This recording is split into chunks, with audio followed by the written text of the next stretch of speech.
peu. Donc voilà, moi je vais vous parler de l'intelligence artificielle en santé. Alors l'idée c'est que je ne connais pas vos parcours, donc je vais essayer de faire un truc assez large. S'il y a des choses qui vous ennuient, vous froncez les sourcils, vous me dites. Et après, si vous voulez être transparent, il ne faut pas hésiter à m'envoyer un mail et je vous donnerai volontiers. Alors je vais commencer, intelligence artificielle en santé, je vais commencer par vous montrer un peu ce que moi j'entends par intelligence artificielle. Donc le début c'est plutôt une introduction générale. Et alors si vous faites un Google intelligence artificielle en santé, en général vous tombez sur des belles images comme celle-là qui est là-haut, vous voyez. Il y a un bras robotique avec un cerveau qui a l'air à moitié numérique, à moitié humain, puis il y a une main. Donc tout ça est formidable. Et puis en dessous il y a une page un peu comme ça où on vous présente des applications potentielles qui sont super attractives, comme l'intelligence artificielle pour détecter la maladie, faire des diagnostics, pour faire des thérapies personnalisées, pour améliorer l'efficacité des essais cliniques, développer de nouveaux médicaments, aider à informer le patient. Alors souvent il y a un truc, c'est la réduction du coût du soin. Donc ça commence à être un peu louche. Et puis voilà. Donc ça c'est une page de pub, en fait pour être franc, je l'ai piqué sur le site d'IBM et je l'ai juste traduit. Donc c'est mal traduit, mais ça c'est les argumentaires d'IBM. Et donc l'objectif de mon exposé, c'est un peu de vous présenter ce qu'il y a derrière tout ça, et est-ce qu'on y est ? Est-ce que vraiment ça c'est des choses qui sont crédibles ?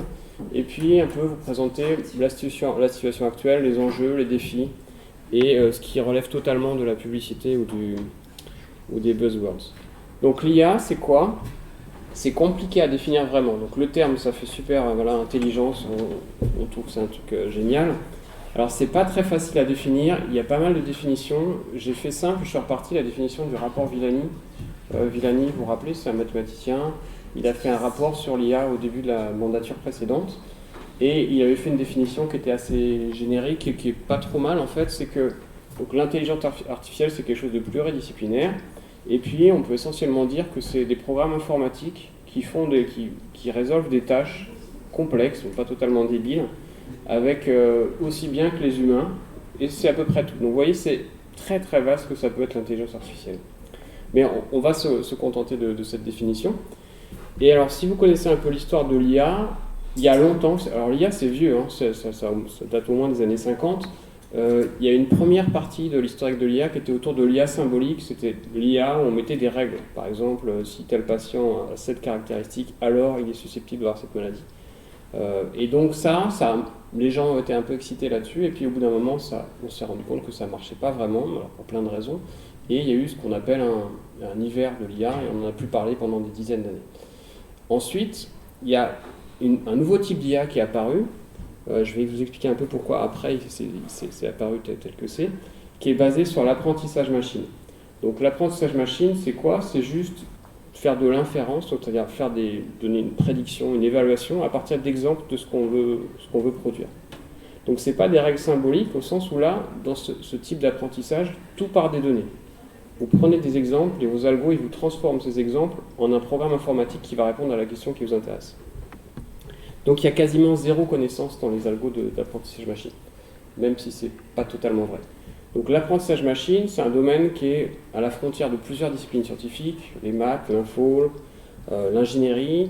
Les neurosciences, ça commence à être un peu louche aussi, parce que très souvent on essaie de justifier en disant que vous voyez, l'intelligence artificielle, les réseaux de neurones, c'est comme notre cerveau, etc. Bon, ça c'est un peu pipeau entre nous. Mais en tout cas, c'est clair que c'est des maths, de l'info et de l'ingénierie. Et évidemment, l'apprentissage machine, ça n'a rien à voir avec l'apprentissage humain. Vous verrez après, je pense que c'est très clair, même si vous ne le voyez pas tout de suite. Et donc, comme j'ai dit, c'est de l'inférence sur des exemples. Tout part des exemples, tout part des données que vous avez. Et ce que va faire l'algorithme dans vos données, c'est qu'il va chercher des ressemblances, des motifs. Et à partir de ces ressemblances, il va vous donner une réponse. Si vous ressemblez à quelqu'un, probablement, vous allez vous comporter comme lui. Donc c'est un peu ça le principe. Et donc tout part des données, on construit à partir des données. Et la grande question, c'est est-ce qu'on peut généraliser tout ce qu'on fait à partir d'un certain nombre de données à des patients ou des données qui n'ont jamais été vues par l'algorithme. Ça, c'est le gros truc. Et évidemment, comme toujours, c'est de la corrélation, c'est pas de la causalité. C'est-à-dire que le fait que votre algo prédise un truc à partir de données, ça ne veut pas dire qu'il y a un rapport causal entre les deux, ça peut être simplement une coïncidence ou juste une corrélation statistique. Même s'il y a des gens qui commencent à travailler sur la notion de causalité en IA. Donc je vais commencer par juste vous rappeler ça, parce que je pense que c'est l'exemple un peu typique, ce qui permet un peu tout fixer. Donc on va faire une petite expérience. Imaginez que donc, chaque point que vous voyez là sur l'écran, c'est un patient ou un individu ou ce que vous voulez. Et je me pose une question sur ce patient, je ne sais pas, est-ce qu'il est à risque de développer une maladie ou pas. Et j'ai un certain nombre d'informations sur ce patient. Donc ici, pour simplifier, je me dis que j'ai que 2 informations sur le patient. Par exemple, est-ce que la quantité d'alcool que voit le patient chaque jour et la quantité de kilomètres qu'il fait en marchant chaque jour. Donc chaque patient, pour lui, j'ai ces 2 quantités. Alors, je suis matheux, mais je pense que c'est quand même des maths assez basiques. Vous voyez que si j'ai 2 quantités, je peux les voir comme des coordonnées spatiales. Et je peux projeter ces points-là dans le blanc à partir des coordonnées qui correspondent à la quantité d'alcool qu'il a bu et la marche qu'il a faite. Et donc ça me donne une répartition spatiale de ces points dans l'espace. Maintenant, pour chaque patient, je sais s'il a un risque de développer un cancer ou pas. Donc je vais mettre par exemple une couleur noire s'il développe un cancer, s'il a un risque de développer un cancer, une couleur verte sinon. Et ça, c'est mes données.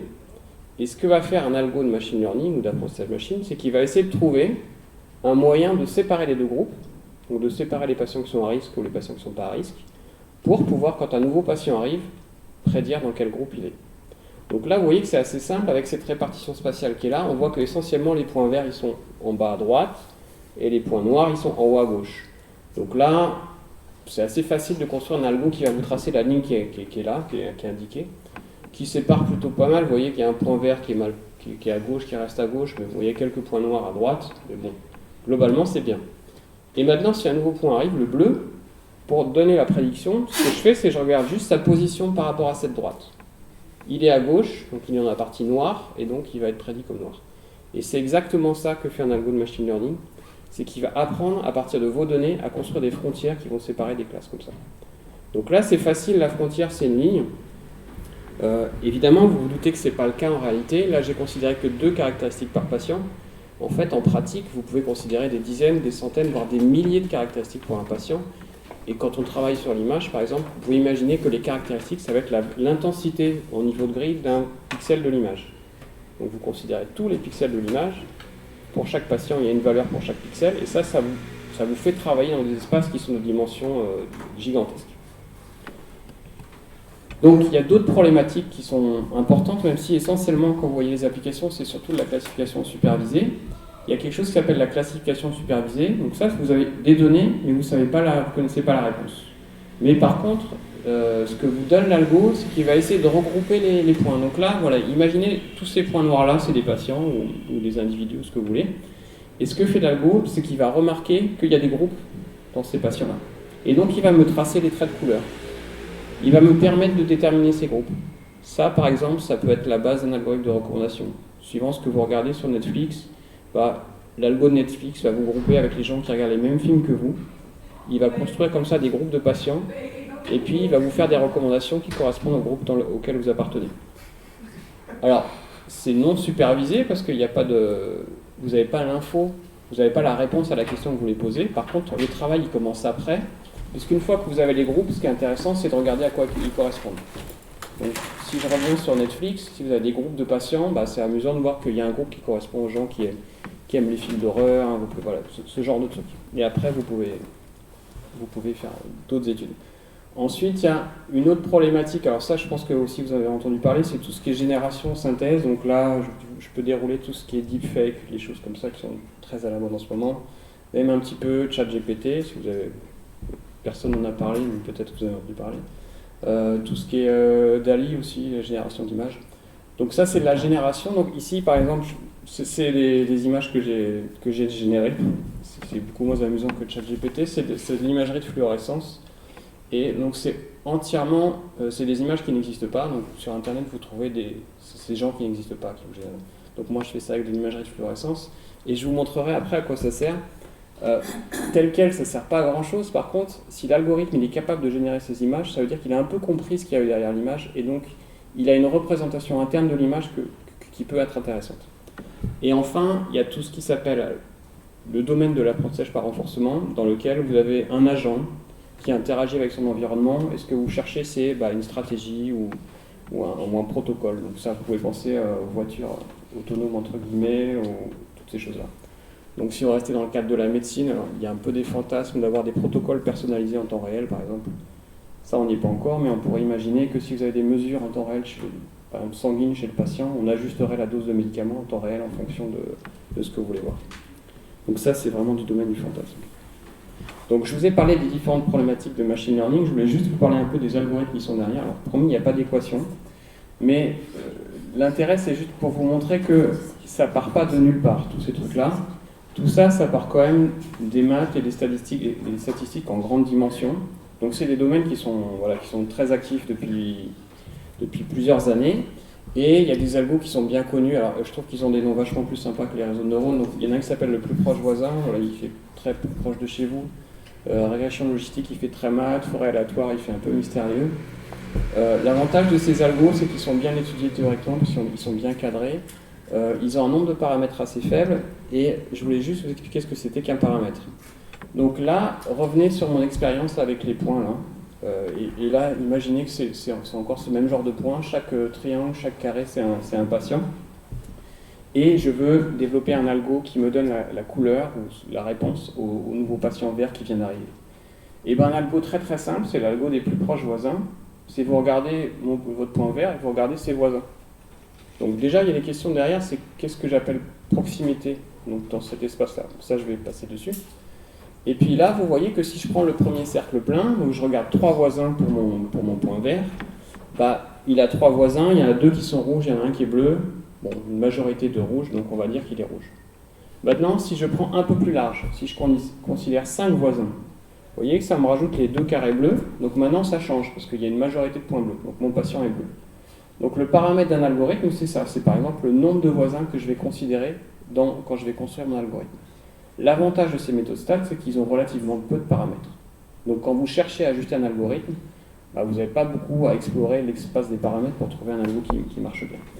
Ils sont très rapides à entraîner, mais par contre, ils peuvent manquer d'expressivité, parce que si vous vous rappelez le plan avant avec les individus et les points, je le séparais par une ligne, ça va, mais souvent, en fait, comme je travaille dans des espaces de dimension gigantesque, il y a une structure sous-jacente qui n'est pas du tout triviale. Donc là, c'est une structure simple, vous voyez, c'est une sorte de, je sais pas quoi, un truc enroulé, et tous mes points, ils vivent sur cette structure-là. Donc si je veux travailler sur cette structure, vous voyez que c'est pas une ligne qui va me permettre de séparer facilement ces trucs-là. Et à partir du moment où la frontière devient complexe, bah, ces algorithmes de stats-là, ils sont plus difficiles, enfin, ils n'arrivent pas à reproduire des frontières de grande complexité. Et évidemment, si vous travaillez avec des images, là, vous êtes dans des dimensions qui sont, je sais pas, qui peuvent être de 10 000, 100 000, 1 million de dimensions.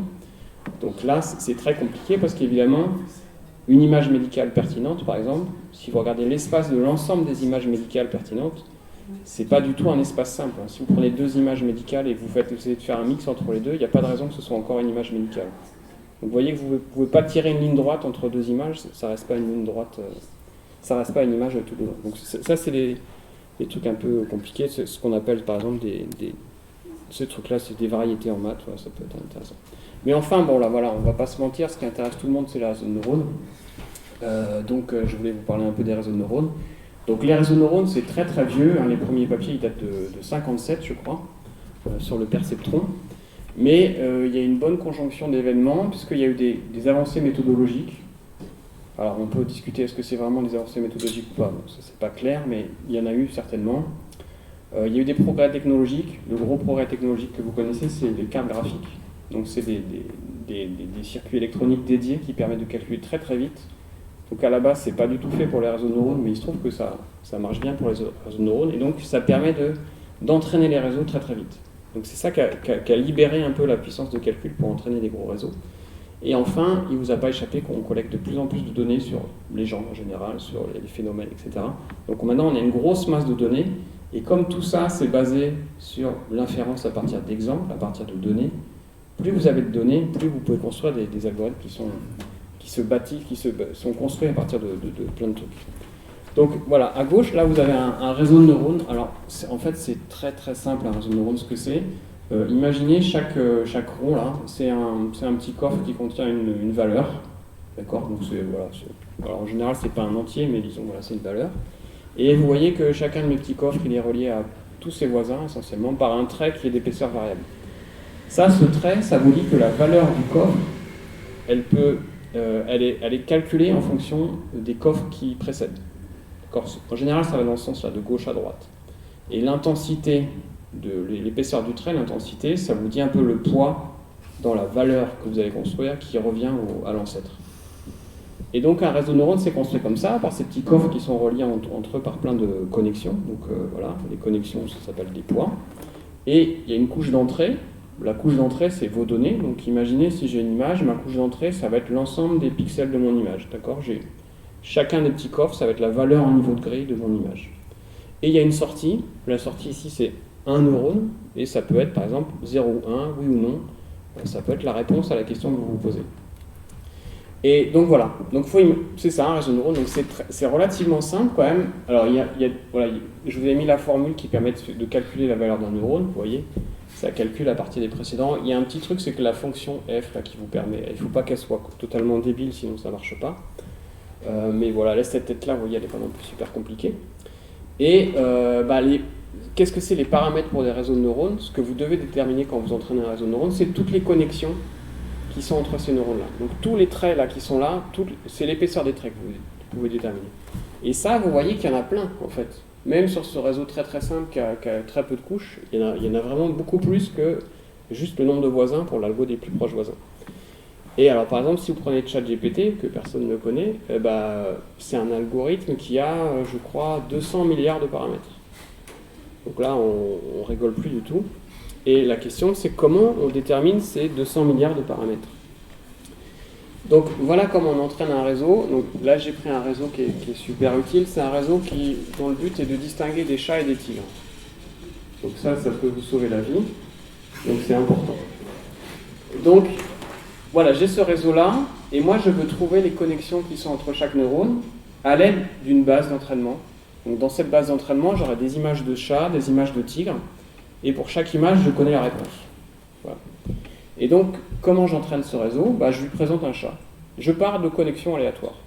Alors, il ne faut pas qu'elles soient nulles, mais elles sont aléatoires. Je lui présente un chat. Je calcule le neurone avec la formule que je vous ai mis avant. Donc ça se fait très très bien, ça se fait très vite.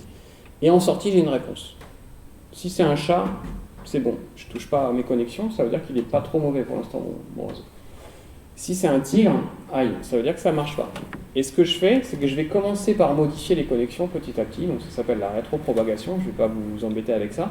Mais disons que c'est un algorithme qui vous permet de corriger les connexions entre les neurones en fonction de l'erreur qui a été commise. Donc là, le fait que j'ai prédit un tigre alors que c'était un chat. Et je recommence ensuite avec un autre exemple. Donc là, maintenant, je présente un tigre. Je regarde la réponse, c'est un tigre, ok. Et je continue comme ça. Et je fais ça des centaines, des milliers, voire des millions de fois. En faisant passer tous les exemples de ma base. Et ce que j'espère, c'est qu'au final, après avoir vu plusieurs fois chaque exemple en boucle, les connexions ne seront pas trop mauvaises et la réponse de mon algo, elle sera plutôt convenable. Donc ça, c'est la théorie. En pratique, c'est assez complexe parce que d'abord, c'est un processus stochastique. Je vous ai dit, il faut partir de quelque part. Donc le réseau, il est initialisé avec n'importe quoi. Ensuite, l'erreur, elle est compliquée. Parce que c'est des réseaux qu'on a des milliers de paramètres.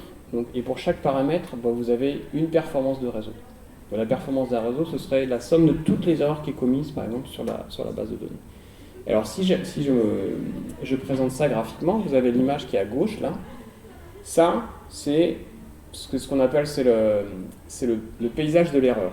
D'accord ? Imaginez, c'est un truc 3D, mais en 2D, là, vous avez chaque dimension, c'est un paramètre.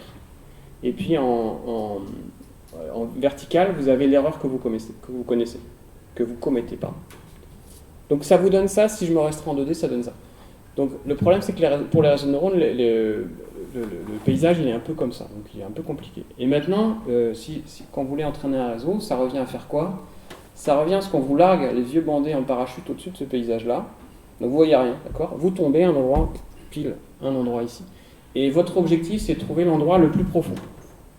Sauf que vous voyez rien, vous avez les yeux bandés. Donc la solution, c'est que vous allez tâter un peu autour de vous, d'accord ? Avec le pied, puis vous allez suivre la ligne de plus grande pente. C'est à peu près comme ça que s'entraîne un réseau de neurones. Donc vous voyez que c'est pas efficace. Vous voyez aussi que suivant l'endroit où vous êtes tombé à parachute, vous n'allez pas forcément arriver au même endroit.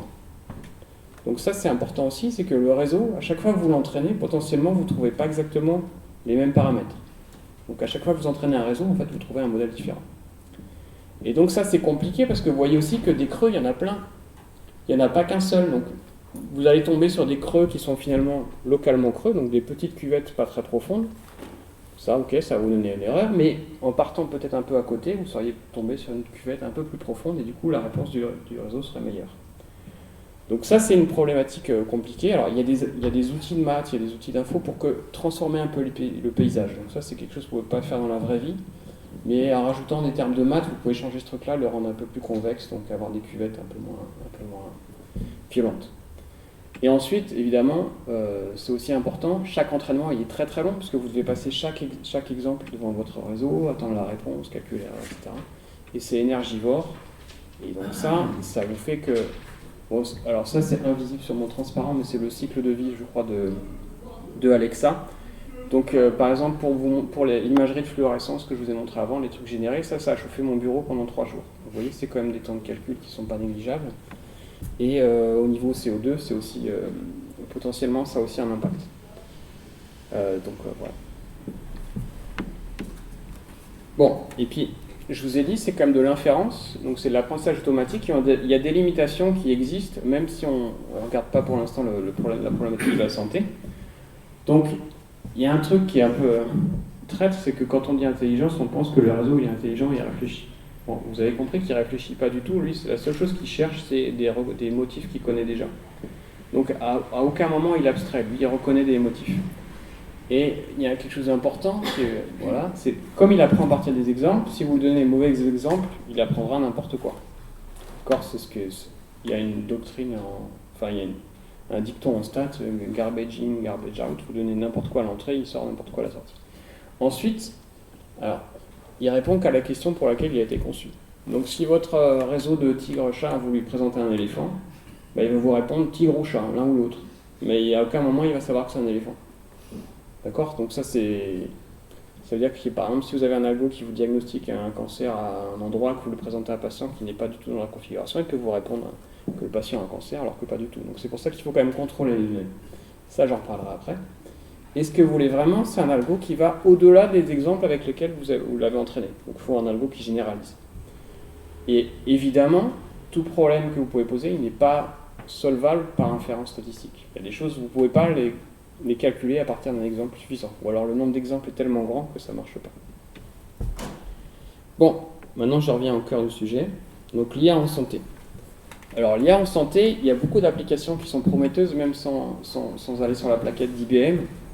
Alors je vais parler juste d'une petite quantité d'applications, mais il y en a à plusieurs échelles. Déjà, à l'échelle d'une population tout entière, il y en a que vous connaissez déjà, c'est tout ce qui va être en santé publique. L'avantage de la France, c'est qu'on a des systèmes centralisés, donc potentiellement on a accès par exemple à la base de prescription de médicaments. Et en allant fouiller dans cette base et en même temps regarder dans la base des décès, on peut identifier avec des méthodes non supervisées par exemple, des corrélations qui pourraient exister entre un médicament et des décès, automatiquement. Donc on pourrait faire de la pharmacovigilance de façon automatique. Par exemple, le Mediator, on pourrait imaginer qu'on le détecterait beaucoup plus rapidement. C'est pareil pour les incidences anormales. À partir du moment où vous avez des données comme ça de ce niveau-là, vous pouvez voir si l'incidence du cancer est plus grande, par exemple, à côté d'une centrale ou un truc comme ça. Donc ça, voilà, c'est tout un tas d'applications très intéressantes qui sont en plus favorisées par le fait qu'en France, on a un système quand même très centralisé. Ensuite, à l'échelle d'un individu, il y a tout ce qui est autour de la médecine personnalisée.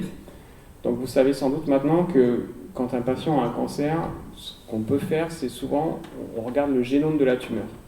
Donc on va analyser les gènes qui sont dans la tumeur. Et à partir de ce génome-là, on a identifié par des méthodes d'IA ou de stats que certains marqueurs génétiques rendent le patient plus susceptible à bien répondre à un traitement ou pas. Et donc maintenant, dans l'ordre de traitement d'un cancer, on fait cette analyse génétique des cancers, et ça c'est quelque chose qui est en routine. On a identifié des signatures, par exemple pour les glioblastomes, il y a une signature IDH1. Si vous avez le gène muté, la réponse au traitement est bien meilleure que pour d'autres. Il y a pareil pour plein de tumeurs comme ça. Donc ça, c'est déjà des choses qui existent. Et il y a encore des recherches pour toujours trouver des signatures un peu plus avancées. Et si vous allez au bout de la logique, ça veut dire qu'in fine, chaque patient aura un traitement adapté au génome de sa tumeur propre. Donc on s'éloigne de la façon dont on développait des médicaments, on prend des groupes de patients et puis on regarde en moyenne statistique les patients qui marchent ou pas. Et enfin, alors, il y a quelque chose qui est peut-être un peu survendu, c'est tout ce qui est développement de médicaments. Puisque maintenant, alors je ne sais pas si vous en avez entendu parler, c'est moins connu que ChatGPT, mais il y a eu un algo qui a fait pas mal de bruit, c'est AlphaFold. C'est un algo qui vous permet de trouver la forme des protéines en fonction de leur expression. Et ça permet, par exemple, si vous avez un récepteur que vous voulez cibler par un médicament, de vous construire la protéine qui va permettre de se fixer à ce récepteur-là. Donc ça vous permet de construire des médicaments qui seront adaptés particulièrement à ce que vous voulez. Donc ça permet de faire de la biochimie de synthèse, par exemple. Donc ça vous permet de créer des médicaments qui sont plus efficaces. Et ensuite, il y a une problématique qui est importante aussi, c'est les essais cliniques. Les essais cliniques, bon, déjà il y a tout ce qui est essais sur les animaux. Donc là, il y a un gros mouvement pour remplacer tout ça par des expériences in silico. Donc l'IA a son rôle à jouer là-dedans. Et ensuite, il y a les essais cliniques. Ça coûte très très cher les essais cliniques. Il y en a très peu qui marchent en fait. C'est pour ça que voilà. Et donc si, avant l'essai clinique, vous pouvez déjà cibler les patients qui sont susceptibles de répondre à votre médicament, ça vous permet de diminuer les cohortes, de mieux cibler les médicaments, donc ça diminue le prix total des essais. Enfin voilà, ça a plein d'avantages quand même. Bon, tout ça c'est des choses sur lesquelles je ne travaille pas, et donc comme je suis à l'aise que sur les choses que je connais à peu près, je vais vous parler des exemples en imagerie pour l'oncologie. Et je vais vous présenter quelques exemples sans trop détailler pour vous montrer un peu ce qu'on peut faire. Donc là c'est la partie pub, je vous montre pour que tout se passe bien. Donc il y a une grosse problématique en médecine, c'est quand même le temps médecin et puis la tâche du médecin. Et il y a un truc qui est très très long pour les médecins, les radiologues, c'est quelque chose qui s'appelle la segmentation. La segmentation, c'est sur une image médicale, comme par exemple là à gauche, vous avez des scans du poumon, c'est aller chercher la tumeur et aller la délimiter bien précisément. Alors des fois c'est obligatoire, par exemple pour planifier une radiothérapie, il faut savoir exactement où est la tumeur, et après on positionne les faisceaux, on calcule la meilleure façon de les positionner, de déposer la dose, et on lance le traitement. Donc ça c'est obligatoire. Et quand vous parlez à des radiothérapeutes, une grosse partie de leur travail, ça va être de segmenter les tumeurs. Et ça c'est pas négligeable, ça peut leur prendre une après-midi par patient. Donc vous imaginez que pour chaque planification il faut faire ça, donc ça peut être très très long, et c'est pas super gratifiant, c'est autant de temps que les médecins passent pas auprès des patients. Ensuite, des fois, ça peut être juste avantageux, pas obligatoire, mais par exemple, si vous voulez suivre une maladie, en fait, c'est intéressant d'avoir une quantification vraiment fine de l'évolution de la maladie. Par exemple, quel est le volume de la tumeur, comment il évolue au fil du temps, comment ça répond au traitement. Et ça, il se trouve qu'en fait, en pratique clinique, c'est quelque chose qui n'existe pas. Il n'y a pas d'outil en routine qui permet d'avoir l'évolution du volume tumoral au fil du temps. Alors, il y a des trucs, les radiologues utilisent un indicateur qui s'appelle le RECIST, donc qui est juste le diamètre, le plus large diamètre de la tumeur, donc c'est juste une mesure de, voilà, comme ça. Donc c'est beaucoup plus réducteur que le volume, et à partir de ça, quand même, c'est à partir de ça qu'on ajuste le suivi thérapeutique ou qu'on ajuste les traitements. Donc si vous avez une quantification de ce volume, c'est intéressant.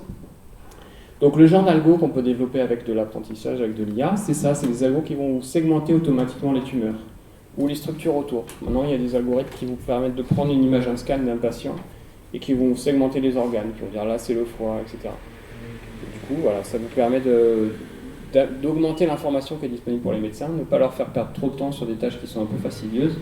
Et pour ça, l'apprentissage profond, c'est quand même quelque chose qui marche plutôt bien. Et comme toujours, le facteur limitant, c'est que comme tout ça, c'est de la classification supervisée, si vous voulez faire ça avec la classification supervisée, il vous faut des segmentations, des vraies segmentations. Donc il faut des médecins qui aient segmenté des images pour vous donner ça, pour vous construisiez votre algorithme. Ensuite, je vous parlais de quantification, c'est aussi quelque chose qu'on peut faire. Donc là, j'ai des images de fluorescence, d'immunofluorescence. Donc celles-là, elles sont vraies, contrairement à celles que je vous ai montrées avant. Et ça, c'est quelque chose qui intervient quand un immunologiste il essaie de faire un diagnostic de maladie auto-immune. Donc il a ce type d'imagerie qui arrive, qui est produite en faisant des examens aux patients. Et à partir de ces images, il regarde les motifs qui sont présents. Alors là, je suis désolé, je pense que vous ne voyez pas qu'il y a... C'est peut-être vous voyez en bas à droite. Donc ça, c'est le noyau de cellules que vous voyez. Chaque gros point, c'est des noyaux de cellules.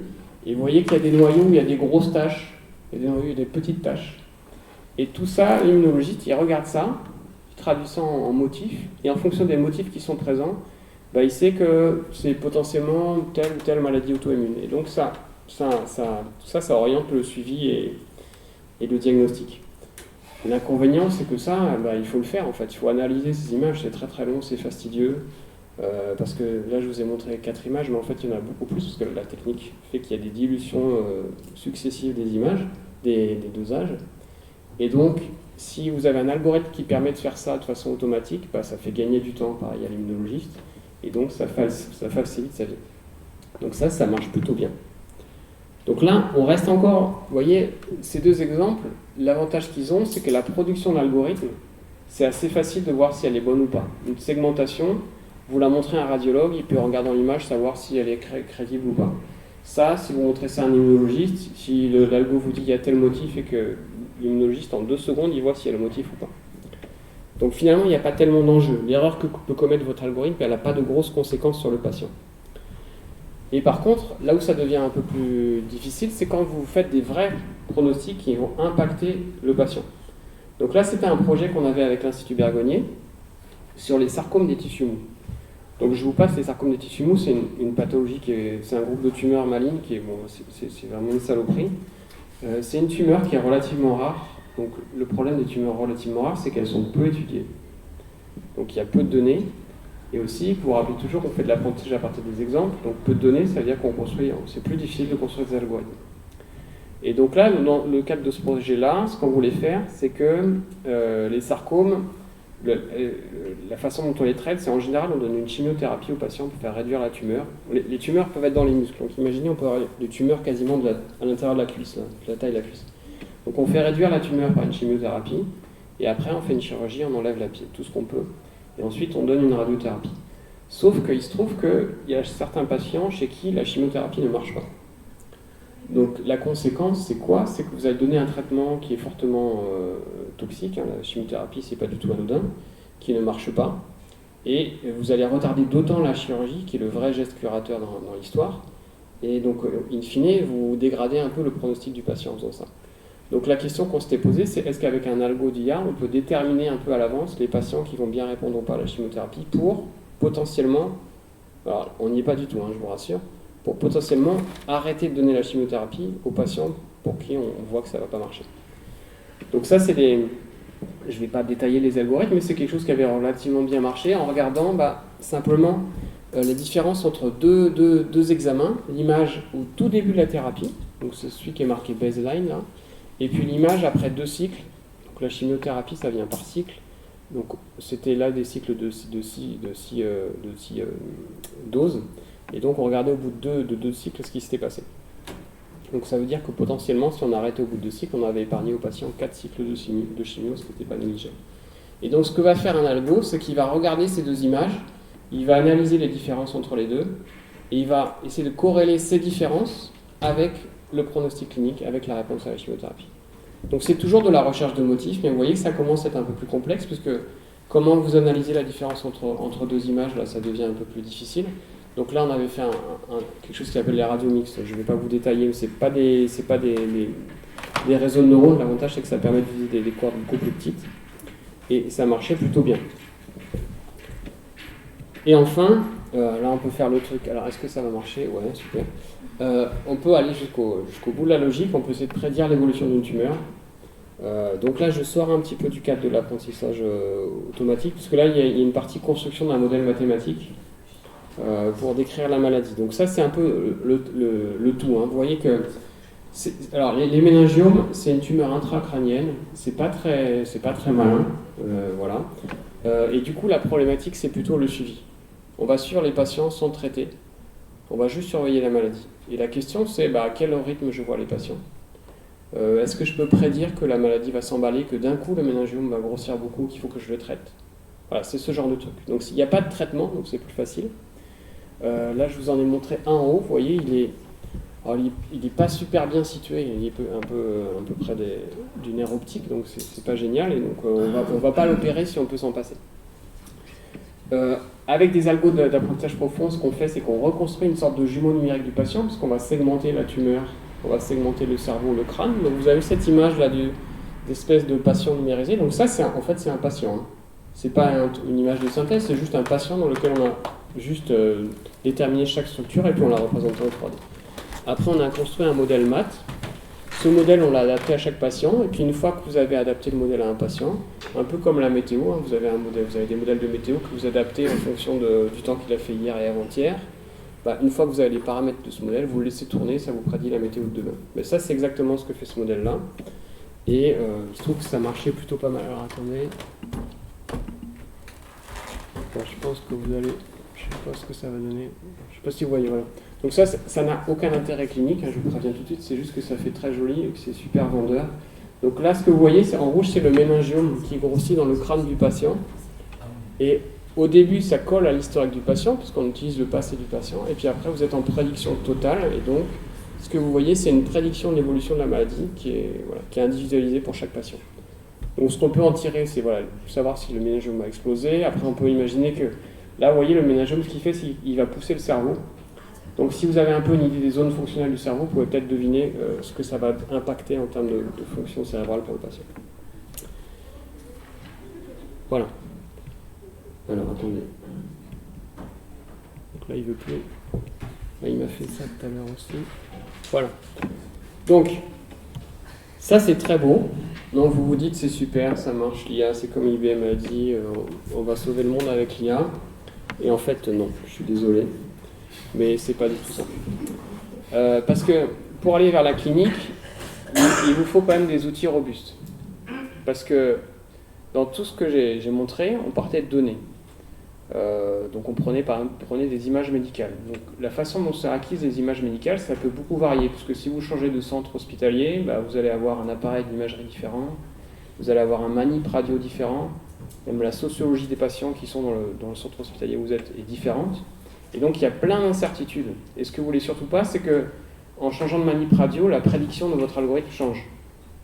Donc c'est essentiel de construire des algorithmes robustes.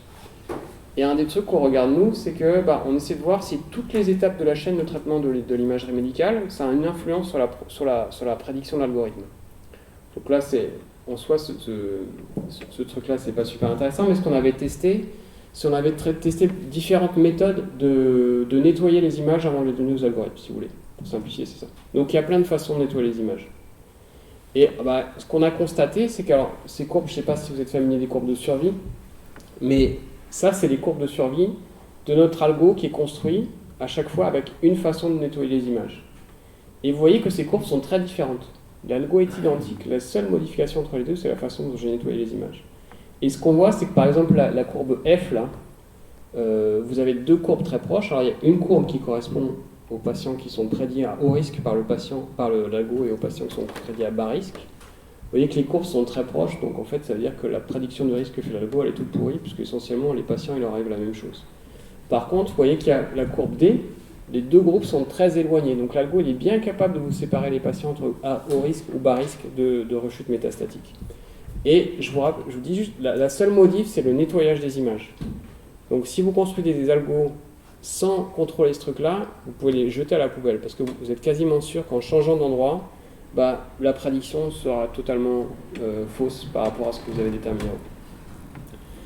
Ensuite, les réseaux de neurones, ils peuvent aussi être sensibles à des trucs qui ne sont pas visibles à l'œil humain. Alors ça, c'est un grand classique.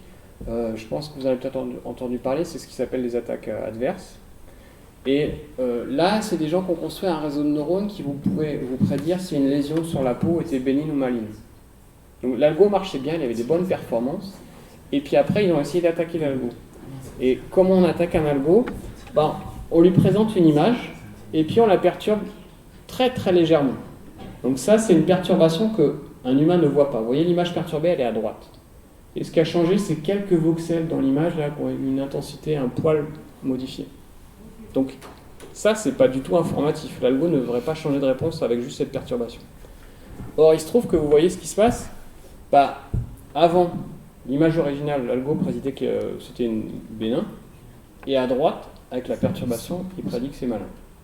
Donc ça, c'est pareil. Cet algo-là, vous pouvez le jeter. Parce que ça veut dire que la moindre prédiction que vous faites, elle va être sensible à ce type de modification.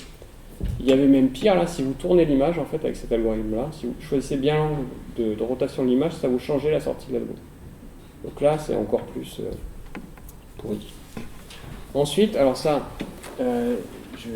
c'est un truc qui m'amuse beaucoup, c'est que souvent, quand vous développez des algos de machine learning, ça commence par une étude monocentrique. Donc on prend tous les données d'un centre, donc là ce que je vous ai montré avant, souvent c'était pris par exemple ou au CHU ici ou à Bergonié, et vous construisez votre algo.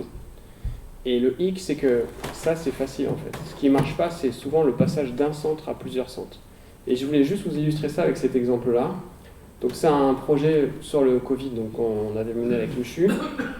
Donc c'est un PHRC, un projet de recherche clinique, dans lequel on essaie de voir si à partir des données d'admission des patients, on pouvait savoir quels patients vont avoir une dégradation sévère du Covid. Parce qu'on sait que le Covid, je ne vais pas vous refaire l'historique du Covid, mais il peut y avoir potentiellement des dégradations qui vont très très vite. Et si vous pouvez anticiper ça, c'est quand même super intéressant pour les hospitaliers. Donc c'était un projet qui était relativement ambitieux. Vous voyez, on avait pris 800 patients qui venaient de Bordeaux, de Grenoble, de Montpellier pour entraîner nos algos. Alors Bordeaux, il y avait même des cliniques privées de Bordeaux, donc il y a beaucoup de centres. Et puis on avait entraîné notre algo dessus. Et puis on s'était mis de côté 400 patients qui venaient de Nancy pour vérifier que notre algo, vraiment, il tenait la route. Donc les résultats étaient satisfaisants, on était relativement contents. Et après, on a un peu fouillé dedans. Et là, ce que je vous présente à gauche, c'est les résultats par centre. Donc il y a deux colonnes, un Breyer score et ROC AUC. Donc ça, c'est juste des façons de mesurer les performances de l'algo. Il y en a un, c'est plus vous êtes petit, mieux c'est, l'autre, c'est plus vous êtes grand, mieux c'est. Mais ce que vous voyez, c'est que si je regarde par exemple l'AUC, la dernière colonne, suivant les centres, vous voyez les valeurs. Donc c'est le premier chiffre là par exemple que vous regardez. Alors je sais pas pourquoi. Il y en a un qui devrait être en vert et là on ne le voit pas. Mais par exemple le plus mauvais centre c'est Borne au Nord. Voilà, c'est 0,66. 0,66 c'est assez pourri quand même comme performance. Je ne vous explique pas l'indicateur. Par contre à Grenoble c'est super. C'est 0,79. Ça c'est top. Donc là c'est un peu inquiétant parce que la seule différence c'est le centre quand même. Et il y a un truc encore plus amusant, c'est qu'on a pris toutes les caractéristiques radiologiques des patients. Donc on ne sait pas d'où viennent les patients, on n'a aucun moyen de savoir d'où ils viennent, on a juste regardé leur scanner. Donc c'est la seule chose qu'on fait. Donc on a tripatouillé les caractéristiques et on les a projetées en 2D, de la même façon que ce que je vous ai montré au début. D'accord ? Chaque patient, son scanner, il est représenté par deux coordonnées, puis je les place dans l'espace. Et c'est ce truc-là. Chaque point, c'est un patient. Et là, je ne sais pas vous, mais avec les couleurs, là, vous voyez quand même, il y a clairement des clusters. Et les clusters, c'est quoi ? C'est les centres. Donc ça veut dire que juste en regardant le scanner des patients, j'arrive à déterminer de quel centre ils viennent. Donc ça, c'est quand même pas terrible pour un algorithme, parce que ça veut dire que vous n'êtes vraiment pas super reproductible. D'accord ? Vous voyez clairement, par exemple, il y a le cluster du haut, c'est un centre qui est bien particulier. Ça, je ne devrais pas le voir, parce que j'ai pas l'info du centre, hein, j'ai juste le scanner. C'est comme si je prenais la photo d'un patient dans un photomaton, bon, alors, je ne sais pas si l'analogie est bonne, mais dans un centre commercial à Bordeaux et un centre commercial à Grenoble, en principe, les photos ne devraient pas être trop dissimilaires, sinon il y a un problème. Donc là, c'est exactement ce qui se passe. Donc il y a un gros enjeu, c'est comment je fais pour partir d'un algo qui est développé en monocentrique et arriver sur le monocentrique, qui est la seule façon d'avoir un algo qui marche en fait. Et ça, c'est compliqué. Enfin, là, j'ai presque fini. Un peu trop long peut-être. Pour aller vers la clinique, voilà, je pense que vous avez tous entendu parler des biais, des choses comme ça. Il y a des biais dans les données. Alors ça, je parlais de DALI tout à l'heure. DALI, c'est un logiciel, c'est un algo. Vous lui donnez une description et vous génère une image à partir de ça. Donc, en termes de biais, c'est assez rigolo, vous pouvez vous amuser avec ça. Par exemple, je lui ai demandé de sortir une image d'un article de journal qui présentait un chercheur ou une chercheuse qui avait un grand impact en machine learning. Et ça, c'est les premières images qu'il m'a sorties, donc il m'en a sorti plein comme ça. Là, il y a un truc que vous voyez quand même, c'est qu'il y a quasiment que des hommes. D'accord ? Et ça, vous pouvez le faire aussi si vous cherchez grand-mère dans Google, vous allez trouver que des grand-mères blanches, par exemple. Pas de grand-mère noire. Donc il y a des biais dans les données qui sont comme ça. Et donc ça, évidemment, vous avez les mêmes choses qui se présentent avec des données médicales. D'accord ? Si vous ne faites pas attention, potentiellement, les patients que vous regardez, ils ne représentent pas du tout la distribution réelle, et donc votre algorithme il va être totalement biaisé. Ensuite, les algorithmes eux-mêmes, ils peuvent être biaisés, puisqu'ils peuvent avoir des présupposés qui sont faux. Ensuite, il y a quelque chose qui s'appelle aussi... Alors, du coup, ça, il faut le contrôler, hein, sinon votre algo, c'est pareil, vous pouvez le jeter. Ensuite, il y a quelque chose qui s'appelle... je ne sais pas comment on dit en français, le décalage de distribution. Ce qui se passe, c'est que votre algo, vous l'entraînez au temps t, donc avec des données d'entraînement. Et puis après, vous le vendez. Imaginez, je suis un commercial. vous le vendez.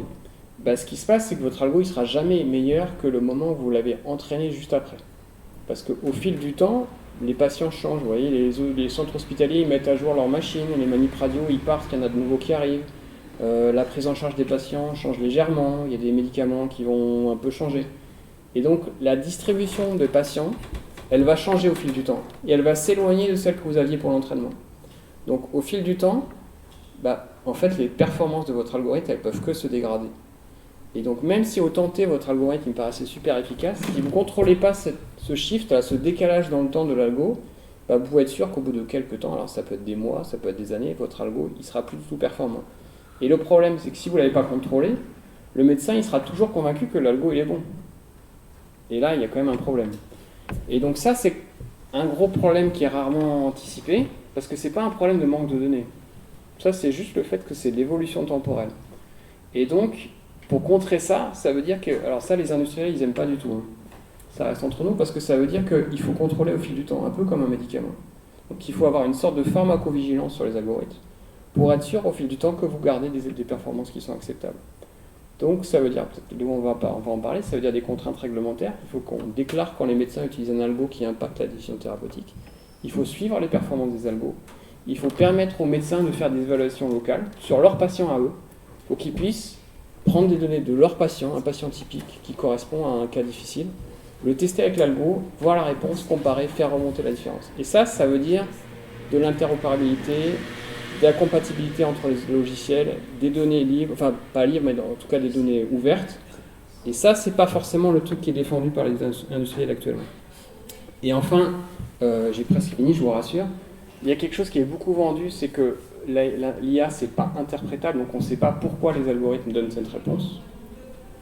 Là, il y a un gros débat, est-ce que c'est vraiment essentiel, d'accord ? Par exemple, si vous avez une voiture à conduite autonome, qu'elle vous explique pourquoi elle freine, c'est pas essentiel. Il faut qu'elle freine et après on verra bien pourquoi elle a freiné. D'accord ?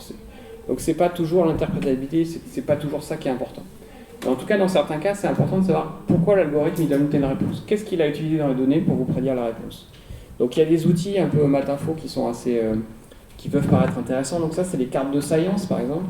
Là, je ne sais pas si vous voyez bien clair, mais c'est un pélican. Et on a entraîné un algo pour déterminer si c'est un pélican ou pas. Et ce type d'outil, ça vous dit quelle zone de l'image l'algorithme a regardé pour prédire que c'était un pélican. Donc ça, c'est intéressant. Par exemple, vous voyez qu'il a regardé la tête. Donc c'est plutôt, l'algorithme, il marche plutôt pas mal. Par contre, si vous aviez un algo qui voulait prédire des vaches et que vous voyez que la seule zone de l'image qu'il utilise pour prédire une vache, c'est il regarde s'il y a de l'herbe ou pas dans l'image, ça, clairement, c'est pas un bon algo. Donc là, c'est pareil. Si vous voulez prédire pourquoi le patient va avoir un Covid qui dégénère, si vous voyez que l'algo, ce qu'il regarde dans le scanner du patient, c'est pas du tout la lésion Covid, c'est quand même qu'il y a un souci. Donc ça, c'est des moyens de contrôle, mais en fait, ça passe pas tellement à l'échelle, parce que dès que vous avez des données multimodales, on ne sait plus trop comment l'interpréter, donc c'est pas non plus la panacée. Et puis après, il y a une autre façon, c'est de regarder les caractéristiques qui ont été retenues par l'algorithme, qu'est-ce qu'il a considéré. Je ne sais pas si vous regardez par exemple si un algo vous prédit le risque métastatique en utilisant la taille des pieds du patient, vous êtes sûr que ce n'est pas un bon algo, quoi. Voilà.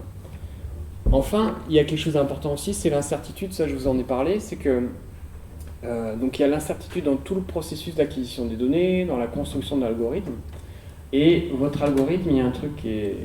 Alors, je ne vais pas détailler pourquoi, mais l'algorithme, en fait, si vous lui demandez une réponse binaire, il ne vous dit pas 0 ou 1. Il vous donne un score entre 0 et 1. Et il y a un truc assez dangereux, c'est que ce score-là, notre esprit a vite fait de l'assimiler à une probabilité.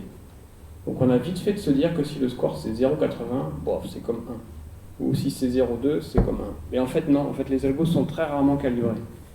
Et le seuil pour déterminer si c'est positif ou négatif, ça, souvent il n'est pas contrôlé. Et donc c'est super important d'avoir une calibration des algorithmes pour être sûr que quand il vous dit 0,8, c'est grosso modo 80% de chance. Parce que si c'est pas ça, vous allez intégrer des informations fausses dans votre prise de décision. Et enfin, ce qui est vraiment essentiel, c'est de construire la confiance dans l'algorithme. Et ça, c'est un processus continu, puisque je vous ai dit, il y a ce shift de distribution, il y a l'incertitude, etc. Donc il faut du contrôle qualité, il faut de la surveillance, il faut de la compatibilité, il faut des standards ouverts. Et ça, c'est absolument pas ce qui est défendu par les industriels. Ils n'ont pas envie de ça, parce que ça coûte cher. Donc j'ai presque fini. Alors, je passe vite, ça c'est Un exemple, pendant le Covid, je ne sais pas si vous avez suivi, mais il y a énormément d'algorithmes d'IA qui ont été développés sur le Covid, des fois sur des problèmes qui n'avaient aucun intérêt. Ça, c'est un truc. Par exemple, on essaie de diagnostiquer le Covid sur des scans. C'est un truc qui prend 2 secondes à un radiologue. Donc ça, aucun intérêt de faire un algorithme pour ça. Il y a eu des algorithmes qui cherchaient de trouver si on pouvait prédire la dégradation de sévérité. Et il y en a eu plein. Vous voyez, là, c'est un article qui est paru il n'y a pas très longtemps. Et ils ont identifié 2212 études avec de l'IA sur le Covid. Et la conclusion de l'article, c'est qu'il n'y a aucune étude qui marche. Aucune, sur 2212. Donc pour plein de raisons, les raisons que je vous ai présentées avant, voilà. Donc il faut rester quand même modeste, sachant qu'il y a quand même des gros acteurs qui se sont lancés là-dedans. Il y a eu Facebook qui a fait des trucs, il y a eu Nvidia, il y a eu pas mal de gros acteurs. Donc je finis. Sur l'IA en médecine et en santé, il y a des défis qui sont accessibles à la recherche. La complexité des données, ça, il y a des moyens d'en tenir compte et de mieux construire les algorithmes. Il y a des architectures spécifiques. On sait que sur les images, par exemple, ce n'est pas le même type d'algo que sur du texte. Il y a aussi, grâce aux algos génératifs, des moyens de construire des représentations de l'information qui sont un peu plus synthétiques. Ensuite, il y a tout ce qui est quantité et variabilité des données. Donc ça, il y a des moyens aussi pour contrer un peu le fait que vous ayez de faibles échantillons ou des déséquilibres. Parce que souvent, si vous voulez étudier une pathologie rare, vous allez avoir beaucoup de données de patients sans la pathologie et un tout petit peu de données avec les patients avec cette pathologie. Donc comment construire un algorithme dans ce cas-là? Il y a la variabilité multicentrique, donc ça c'est un enjeu absolument essentiel, voilà, pardon, je ne trouvais pas le mot. Donc il y a des outils mathématiques, informatiques pour ça. Donc, vous avez peut-être entendu parler de transfer learning, d'harmonisation de domaine. C'est l'harmonisation de domaine, par exemple, je pense que vous l'avez vu, c'est que il y a des jeux, ou le transfert de style. Vous avez peut-être vu ce truc-là où on prend une photo puis on le transfère dans le style d'un peintre. Voilà, vous prenez une photo et vous le mettez dans le style de Monet. Donc on peut faire la même chose. Au lieu de prendre une photo, vous prenez un scan à Grenoble et vous le transférez dans le style de l'hôpital de Bordeaux. C'est le même genre d'algo. Après, il y a un truc qui est aussi important, c'est l'étiquetage, puisque je vous dis que c'est de l'inférence sur des exemples. Donc il faut que vous ayez la réponse à la question que vous voulez poser. Et donc il faut cette réponse. Mais quand c'est médical, c'est une réponse médicale. Et il n'y a pas tant de médecins que ça. Donc si vous voulez construire des bases de données médicales, il faut que vous ayez des médecins à votre disposition qui vous annotent les données. Et ça, c'est long, ils n'ont pas le temps, et donc c'est difficile. Et donc c'est un coût humain important. Et une façon de résoudre ce problème-là, c'est ce que font certains, c'est qu'ils font de la sous-traitance, c'est-à-dire qu'ils vont dans les pays, alors ils vont souvent en Europe de l'Est par exemple, ils vont aller voir des étudiants en médecine en Europe de l'Est, et ils vont leur faire annoter des données. Voilà, c'est un truc. Et donc ça veut dire que vous avez des algos construits à partir de données annotées par on ne sait pas trop qui. Donc je vous laisse douter, voilà, la qualité forcément de la notation n'est pas formidable, et donc la qualité de l'algorithme derrière n'est pas formidable. Et comme vous n'avez pas l'information sur les données, c'est encore plus difficile d'avoir une idée des biais de l'algorithme.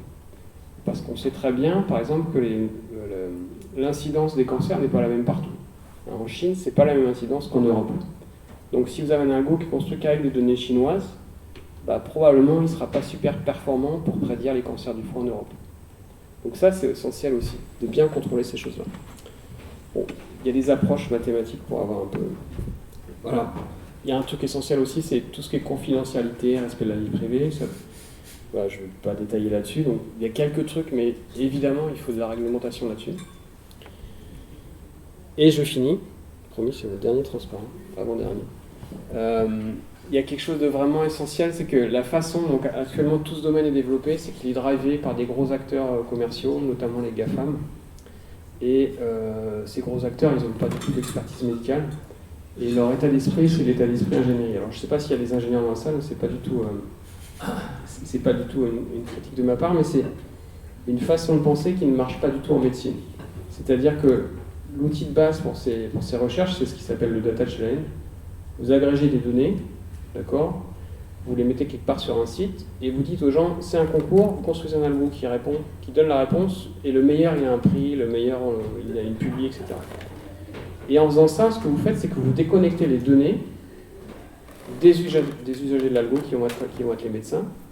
Et en fait, vous vous concentrez sur des performances qui sont purement quantitatives avec des indicateurs qui ne sont pas forcément médicaux. Et tous vos algos sont construits là-dessus. Et donc, à aucun moment, on prend en compte l'usage final de l'algorithme. Et évidemment, à aucun moment c'est un travail interdisciplinaire, parce que c'est juste des gens qui vont développer des algos avec des données qui existent, mais ils n'ont aucune connaissance médicale. Enfin, voilà, moi, ça m'est arrivé de parler avec des startups qui travaillent sur l'imagerie médicale. Les ingénieurs n'avaient aucune idée de comment marchait un scan, par exemple, ou quelle était la différence entre un scan et une IRM. Et donc ces boîtes-là, c'est une grosse boîte, je ne vais pas dire le nom, ils vendent du logiciel, d'accord, à des hôpitaux. Bon. Qui les achètent. Alors, ça, je ne sais pas si on en parlera, mais c'est encore plus pervers que ça. C'est-à-dire que les hôpitaux donnent leurs données à ces boîtes, plus ou moins gratuitement. Les boîtes construisent des logiciels et les revendent à ces mêmes hôpitaux. Donc c'est merveilleux. Donc voilà, la question de l'usage, c'est un gros truc qui n'est quasiment pas, en tout cas par les gros acteurs, qui n'est pas du tout abordé. Pour autant, ce qu'on essaie de faire avec ces algos, c'est que souvent, ce qu'on veut faire, c'est qu'on veut faire mieux que le médecin. Donc on veut remplacer le médecin. Mais ça, c'est pas du tout ça la problématique. On ne veut pas remplacer le médecin. D'abord, je ne pense pas que la société veuille vraiment qu'on remplace tous les médecins. Il y a une espèce de fantasme que la télémédecine, ça va être possible parce qu'on remplace les médecins par l'IA. Ça, c'est vraiment... Après, je vais m'énerver, mais bon. Et ensuite, les médecins, ils ne travaillent pas. Ce n'est pas un médecin tout seul qui décide du suivi ou de la thérapie du patient. Il y a des RCP, il y a des réunions de concertation pluridisciplinaires. Vous avez un oncologue, un radiothérapeute, un radiologue, un anapathe, tous ces gens-là, ou un psy, voilà, tous ces gens-là se mettent ensemble, ils regardent le dossier du patient et ils prennent des décisions. Et ça veut dire que les logiciels que vous construisez, il faut les construire pour ça, il faut les construire pour cette façon de travailler. Et c'est pas du tout ce qui est fait actuellement. Enfin, en fait, il faudrait des essais cliniques, hein, pour être honnête, il n'y en a pas, parce que ça coûte très cher, comme j'ai dit. Et il y a très peu d'exemples, il y a très peu de success stories, il y a des échecs qui sont un peu retentissants. IBM avait lancé Watson, c'est un foirage total. Google avait beaucoup parié sur le diagnostic de la rétinopathie diabétique. Ils avaient un algo qui marchait super bien, ils l'ont envoyé en test au Vietnam. Ça s'est complètement cassé la gueule, parce que voilà, ça ne marchait pas du tout. Pour les raisons qu'on a vues, hein, c'est que tout ce qui est fait en monocentrique sur des trucs bien contrôlés, dès qu'ils sont passés sur des smartphones un peu hétérogènes, dans un pays qui n'avait pas accès à l'imagerie de top niveau, ça n'a pas marché. Voilà. Et pour autant, évidemment, il y a des conséquences à court terme sur les quelques logiciels qui sont vendus pour les médecins. Ça leur permet de dégager potentiellement un peu de temps sur les patients, avec les patients. Alors, il ne faut pas que l'argument ce soit du coup on peut diminuer le nombre de médecins, parce que ça, il y en a qui disent ça. Mais surtout, ce qu'on voit surtout, c'est que c'est important, ça permet de réduire la charge mentale des médecins. Donc ça, c'est quand même si voilà, ça permet quand même d'être important. Là, promis, c'est mon dernier transparent. Donc tout ça pour récapituler un petit peu. Donc à part la segmentation, les applications critiques cliniques, elles sont pas là tout de suite. Voilà, je pense qu'on n'y est pas. Ce qui est essentiel, c'est qu'il faut qu'on construise les algos. Il ne faut pas mettre les ingés d'un côté, les médecins de l'autre. Il faut que tout le monde soit ensemble, qu'il y ait des feedbacks, des boucles de rétroaction, que quand un algo ne marche pas sur un patient, on aille voir le médecin pour savoir qu'est-ce qu'il a de particulier ce patient, qu'on revienne, etc. Donc c'est vraiment un travail pluridisciplinaire. Pour autant, à moyen et long terme, c'est clair que ça va changer la pratique clinique. Donc il faut s'y préparer. Il y a des professions médicales qui s'y préparent beaucoup, notamment les radiologues, parce qu'ils ont une culture qui est peut-être plus proche, en tout cas ils ont divergé plus tardivement, donc scientifiquement ils sont plus proches de ces thématiques-là. Et puis après, vous avez ces fameuses citations, là. Dans l'IA, vous en trouvez plein. Hein. Vous avez des gens dans les années 70 qui vous disent que 5 ans plus tard, il y aura une IA universelle qui va tout contrôler. Oui, donc, Geoffrey Hinton, c'est un des papes de l'IA, qui avait dit en 2016 que dans 5 ans, il n'y aura plus de radiologues. Vous voyez. Bon, pourtant, il parle toujours, il fait toujours des prédictions, donc ça l'a pas gêné. Mais voilà, je voulais juste finir sur l'exemple qui est à droite, là. C'est, à mon sens, c'est important. C'est sur le cancer du sein. Le cancer du sein, ça a été il y a eu beaucoup de travaux là-dessus. Donc on a des mammographies chez les patients, vous détectez s'il y a des lésions malignes ou bénignes dessus. Les premiers travaux ont essayé de travailler sans médecin. On utilise des algos qui prennent la mammographie, qui donnent un score. Ça sert à rien, d'accord. Il n'y a aucun moment, on va se passer de médecin pour diagnostiquer un cancer. Donc faire des algos qui n'utilisent pas de médecin, c'est débile. Ensuite, on a eu des algos qui cherchaient à coupler un médecin, faire mieux que 2 médecins. Ça aussi, c'est pas super intéressant, à moins que votre objectif ce soit de diminuer le nombre de médecins. Donc voilà, la question, ce genre d'étude, c'est vraiment quelle est la philosophie derrière. Et ce que j'ai aimé dans l'étude qui est là, c'est qu'ils ont fait un truc un peu différent. Ils ont dit, ok, on prend la prise en charge classique, donc 2 médecins, 2 radiologues qui regardent les mammographies, et puis ils regardent est-ce que c'est bénin, est-ce que c'est malin, ils se mettent d'accord. Si c'est malin, la patiente revient, on fait des examens additionnels. Si les deux disent que c'est bénin, on donne ça à un logiciel d'IA, et puis on regarde ce que le logiciel d'IA donne. Si le logiciel d'IA dit que c'est bénin, on rappelle la patiente, et on lui fait les examens supplémentaires. S'il dit que c'est bénin, on la laisse tranquille. Et donc, ils ont fait ça sur des milliers de patientes. Et donc, le résultat, il est à la fois mauvais et bon. C'est-à-dire qu'en faisant ça, ils ont rattrapé 6 patientes. Vous voyez, sur 3000 patientes, ils ont rattrapé 6 patientes. Donc, il faut rester quand même modeste sur l'apport de ces algos d'IA. Parce que, voilà, ça ne remplace pas les médecins. Si vous les couplez à des médecins, ce qui devrait être votre objectif, ils n'apportent pas tellement. Et même, ils peuvent être un peu délétères, parce qu'il y a quelque chose qui s'appelle le biais de confirmation. Donc si votre médecin a un doute et que l'algo lui donne la même réponse que ce qu'il présuppose, ça va tendance à le conforter dans sa réponse, ce qui peut être peut-être un mauvais truc. Et juste, l'image du haut, c'est mon analogie pourrie. Je ne pense pas que l'IA va remplacer les médecins, mais moi je vois plutôt l'IA comme un vélo. Et donc c'est le vélo, il ne roule pas tout seul, mais par contre il permet d'aller plus loin, de se fatiguer moins. Et pour moi c'est ça l'IA, c'est le radiologue, il est sur son vélo, et il traite un peu mieux les patients. Voilà, merci.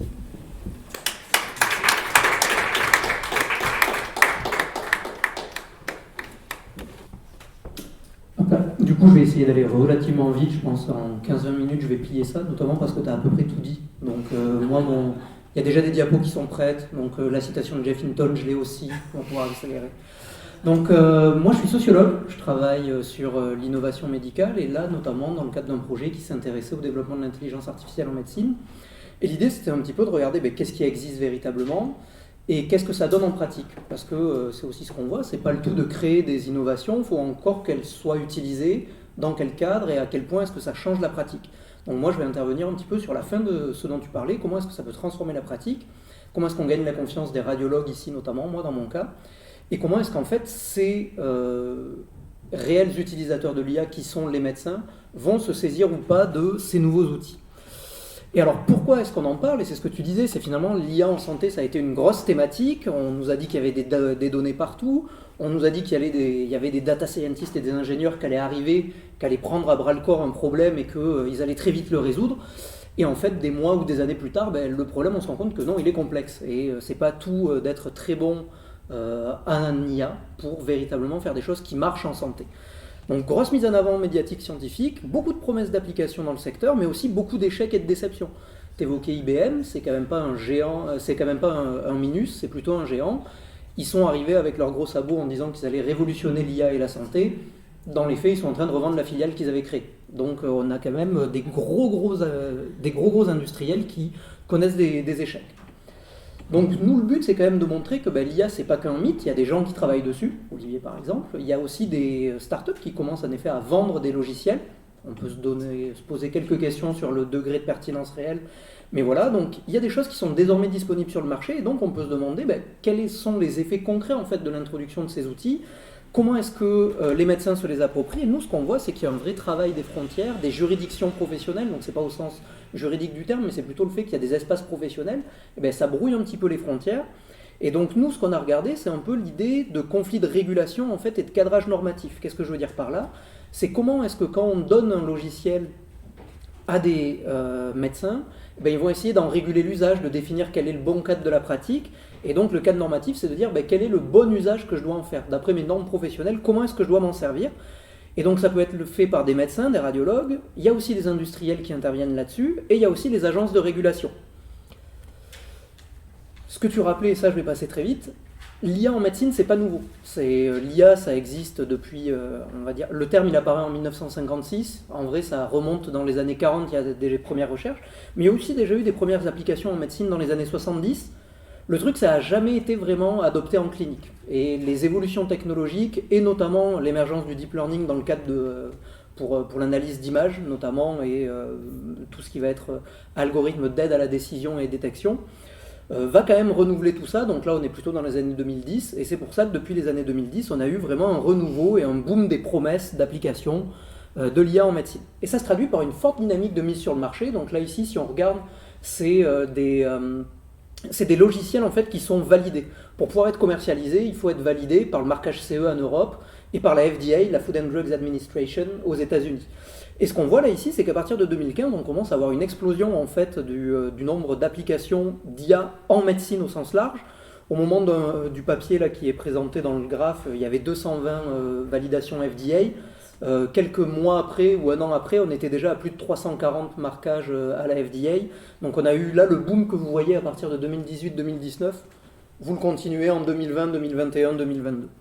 Ce qui est important de dire, c'est que c'est un dispositif médical. Donc il doit respecter certaines normes d'encadrement, donc que ce soit le marquage CE, la Food and Drugs Administration. Donc il faut montrer patte blanche. Ça, c'est une chose.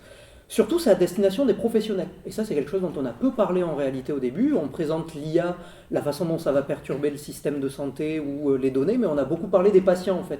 Le fait d'avoir une appli dans son téléphone qui va permettre de suivre le diabète, etc. Ben, en réalité, 80% des logiciels marketés qui sont déposés, c'est à destination des professionnels. 80% d'entre eux, en plus de ces logiciels, en réalité, c'est créé par des startups. Voilà. En plus de ça, c'est créé dans des startups et des boîtes qui sont nées à partir des années 2010 et même plutôt 2015. Pourquoi est-ce qu'on parle beaucoup de radio ? Ben, c'est parce qu'en fait, 50% de tous ces dépôts, ils sont faits en radiologie. La radiologie, c'est vraiment le domaine dans lequel ça s'est le plus appliqué. Et il y a des bonnes raisons pour lesquelles ça s'est développé en radiologie, je vais revenir un petit peu dessus. Mais donc voilà, on a la moitié de ces applications qui bénéficient d'une certification, qui sont faites dans le domaine de la radiologie, et c'est pour ça que ça a fait l'objet de beaucoup de débats. Donc des exemples français ici, puisqu'on est la Startup Nation et que c'est notre projet donc, de start-upper. Et bien voilà, là on a quelques startups qui proposent des solutions et qui sont là ici ou bien marquées CE ou bien autorisées sur le marché américain, voire les deux. Donc on est plutôt là en plus dans des gens assez sérieux finalement. Ça fait, et même s'il y a des critiques à y faire, et clairement, mais ça fait partie plutôt du haut du panier. C'est pas les gens qui sont arrivés qui ont dit on va révolutionner la médecine sans jamais derrière déposer un brevet, un dossier, etc. Donc il y a Glimmer par exemple en haut à droite qui va faire de la détection de fractures, utile notamment aux urgences pour permettre de détecter des fractures.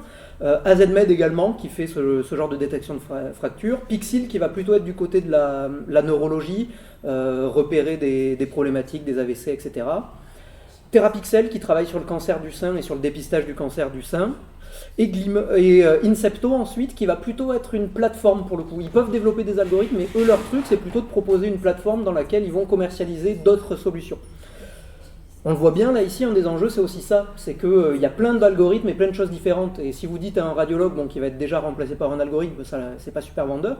Mais en fait, on se rend compte que ce qui marche, c'est plutôt des choses de petite ampleur. C'est-à-dire des algorithmes qui vont faire une tâche, qui vont peut-être bien la faire, mais ils vont faire une tâche. L'algorithme, il va bien me repérer des cancers du sein. L'algorithme, il va bien me repérer des cancers du poumon. Le problème, c'est que le radiologue, il fait pas que ça. C'est quand on se retrouve à lui filer un scanner corps entier pour lui dire le patient va pas bien pour telle et telle raison, il faut qu'il voit tout. Donc s'il doit se retrouver à lancer 27 logiciels différents, bizarrement, dans son workflow, dans son travail quotidien, ça va pas bien se passer. Il n'y a pas que de la hype médiatique ou industrielle, il y a aussi en réalité un vrai engouement scientifique sur la thématique. Et là ici, c'est les publications qui mentionnent l'IA et la radiologie. Et on voit que depuis les années 2000, on a une explosion en fait de ces publications. On avait entre 2000 et 2018 plus de 8000 articles. On continue vraiment sur une courbe quasi exponentielle en réalité sur la thématique. Et on a même des revues spécialisées qui sont créées. Par exemple, Radiology, qui est la revue géante un peu de la société nord-américaine de radiologie, a créé une sous-revue qui est Radiology AI, qui va vraiment être spécialisée dans les questions d'IA. Pourquoi ? Parce qu'en 2-3 années, ils sont passés de 0 publi sur la thématique de l'IA à plus de 25% de leurs publis qui étaient sur la thématique IA. Donc il y a vraiment une forte dynamique. Vous avez une dynamique médiatique aussi. Si on regarde par exemple sur les réseaux sociaux et Twitter, la pertinence de regarder Twitter, c'est que les gens sont très présents dessus du côté scientifique et industriel notamment. Et on voit cette explosion à partir de 2016, là ici, du nombre de tweets qui mentionnent ça, et beaucoup d'acteurs qui sont liés ou bien au monde de la radiologie, ou bien des chercheurs sur les thématiques de machine learning. Donc en résumé, si on regarde ça très vite, on a un nombre croissant d'applications, la radiologie c'est plus de la moitié des validations, et on a un vrai cadre de publication, donc on n'a pas seulement une lubie industrielle. Donc on peut penser que c'est un succès. Et pourquoi? On a un terrain de jeu qui est favorable. D'abord, en radiologie, vous avez un grand nombre de données. Les images, elles sont numérisées, elles sont stockées dans des PACS, des systèmes d'archives, elles partagent en plus de ça des normes de formatage, je ne vais pas revenir dessus, mais c'est la norme DICOM et ça permet de mieux échanger les données, d'avoir les métadonnées, etc. Donc on a théoriquement, en tout cas, une plus grande facilité à créer des datasets que dans d'autres secteurs. On a aussi une culture de la radiologie qui a toujours été très basée sur l'équipement, sur l'informatique et sur l'innovation, donc pas forcément de réticence au fait de changer les pratiques. Et en plus de ça, on a une bonne correspondance entre les progrès des algorithmes et le domaine d'application qui est les images, notamment sur les CNN, donc les réseaux de neurones convolutifs, en fait, qui vont être très performants sur du traitement d'images. Et bien en radiologie, comme vous êtes sur du traitement d'images, ça colle plutôt bien. Le deep learning, en plus de ça, il a donné un nouveau souffle à des choses qui existaient déjà. Et en fait, les CAD, donc c'est les systèmes de détection et d'aide à la détection, en fait, ça existait déjà, par exemple, en mammographie dans les années 80-90. Bon, ils se sont rendus compte que ça marchait pas du tout, donc ils ont abandonné, mais ça existait déjà. Donc il y a eu des proto-expériences et les gens savent déjà comment est-ce qu'on pourrait les utiliser ou non. Donc voilà. Là, ici, on pourrait penser qu'il y a un vrai succès. Mais en fait, il y a un mais. Si on regarde, et c'était la citation que tu as déjà utilisée, donc voilà, il y avait cette citation de Jeff Hinton, qui est en fait un des pères fondateurs des réseaux de neurones. C'est un des 3 principaux fondateurs là-dessus. En fait, lui, il avait dit que d'ici 5 ans, on devait arrêter d'entraîner les radiologues parce que les réseaux de neurones feraient mieux qu'eux. Alors, il est prudent, il rajoute « ce sera peut-être 10, mais bon ». Donc, ça n'engage pas à grand-chose. On a vraiment eu beaucoup cette espèce de phase de promesse en non-stop. Si on regarde dans les faits, en réalité, l'IA, elle arrive en pratique, mais de manière assez limitée. C'est-à-dire qu'il y a une étude récente aux États-Unis, mais aussi en Europe, qui montrait qu'il y avait 30% des radiologues ou 40% qui disaient l'avoir déjà utilisé. Et quand on dit l'avoir déjà utilisé, ça veut dire quoi? Est-ce qu'on l'utilise au quotidien en pratique routinière clinique ou est-ce qu'on a déjà testé vite fait un logiciel Enfin voilà, moi oui j'ai déjà essayé ChatGPT, est-ce que je m'en sers au jour le jour? Non, quand même pas. Et pourquoi en fait? Parce qu'on a un contexte médiatique sur le grand remplacement des radiologues, donc les citations de Hinton, mais de plein d'autres papes de l'IA en santé. Et donc on a une forme de méfiance et de défense de la profession.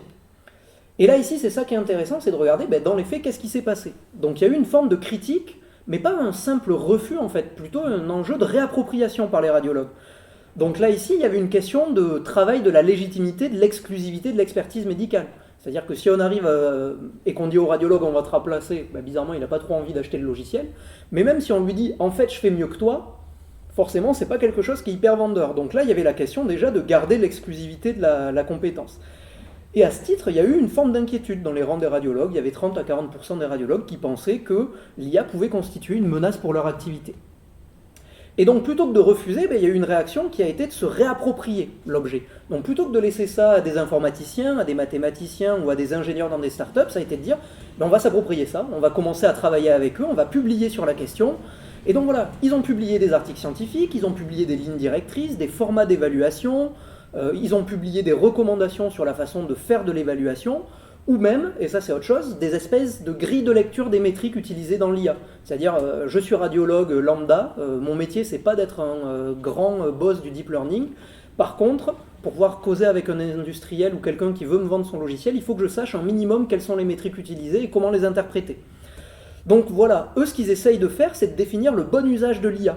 Et ce qu'ils disent en fait, c'est que travailler avec l'IA, c'est différent que d'être remplacé par l'intelligence artificielle. Et c'est des choses qu'on a déjà vues finalement, si on parle de la mécanisation. Il y a des années, on nous disait que la mécanisation allait remplacer le travail manuel. On a toujours besoin d'ouvriers. Par contre, ça a transformé le travail des ouvriers. Là ici, voilà, le fait que ça automatise certaines tâches, ça ne veut pas dire que tout le métier va disparaître. Et ça, c'est important et c'est un truc qui rappelle, c'est être radiologue, c'est pas juste lire une image et dire cancer, pas cancer. C'est aussi faire de l'accueil et de la transmission de l'information aux patients. Ils ne les voient pas toujours bien, on est d'accord. Mais c'est aussi participer à des RCP, etc., etc. Donc, eux, ce qu'ils disent, c'est est-ce que l'IA va remplacer le radiologue? Non. Par contre, peut-être que le radiologue qui travaille avec l'IA va remplacer le radiologue qui travaille sans IA. En plus de ça, il y a un enjeu qui était pour eux de délimiter l'endroit où l'IA pouvait être légitime et utile. Et bizarrement, et c'est ce que tu évoquais, si on leur propose de remplacer une activité de segmentation qui est hyper chronophage et que personne n'a envie de faire, ça leur va bien finalement. c'est quelque chose qu'ils se débarrassent du sale boulot, ça leur va plutôt bien. C'est aussi des choses, par exemple, de la relecture d'images pour repérer des fractures, ou la radiographie standard. Maintenant, la radiographie standard, c'est pas hyper glamour pour eux. Bosser sur du scanner ou de l'IRM, c'est bien. Donc la radio standard, on va la confier plutôt aux internes. Donc finalement, on avait déjà accepté de déléguer une partie du sale boulot à des internes. Que ça soit fait par de l'IA, ça les gêne pas trop. Par contre, un vrai enjeu, c'est celui du niveau de preuve. Et ce qui monte pour l'instant, c'est que, en termes de niveau de preuve et de critères de validité, on a un vrai problème qui est celui du manque d'évaluation robuste des logiciels. Et là, j'en reparlerai vite fait sur la régulation. On a un vrai problème, c'est que un logiciel, même s'il est marqué CE, qu'il est censé avoir montré patte blanche, dans les faits, 60% des logiciels en Europe qui ont été marqués CE n'avaient pas fait l'objet d'une évaluation en peer review, donc d'une véritable publication scientifique.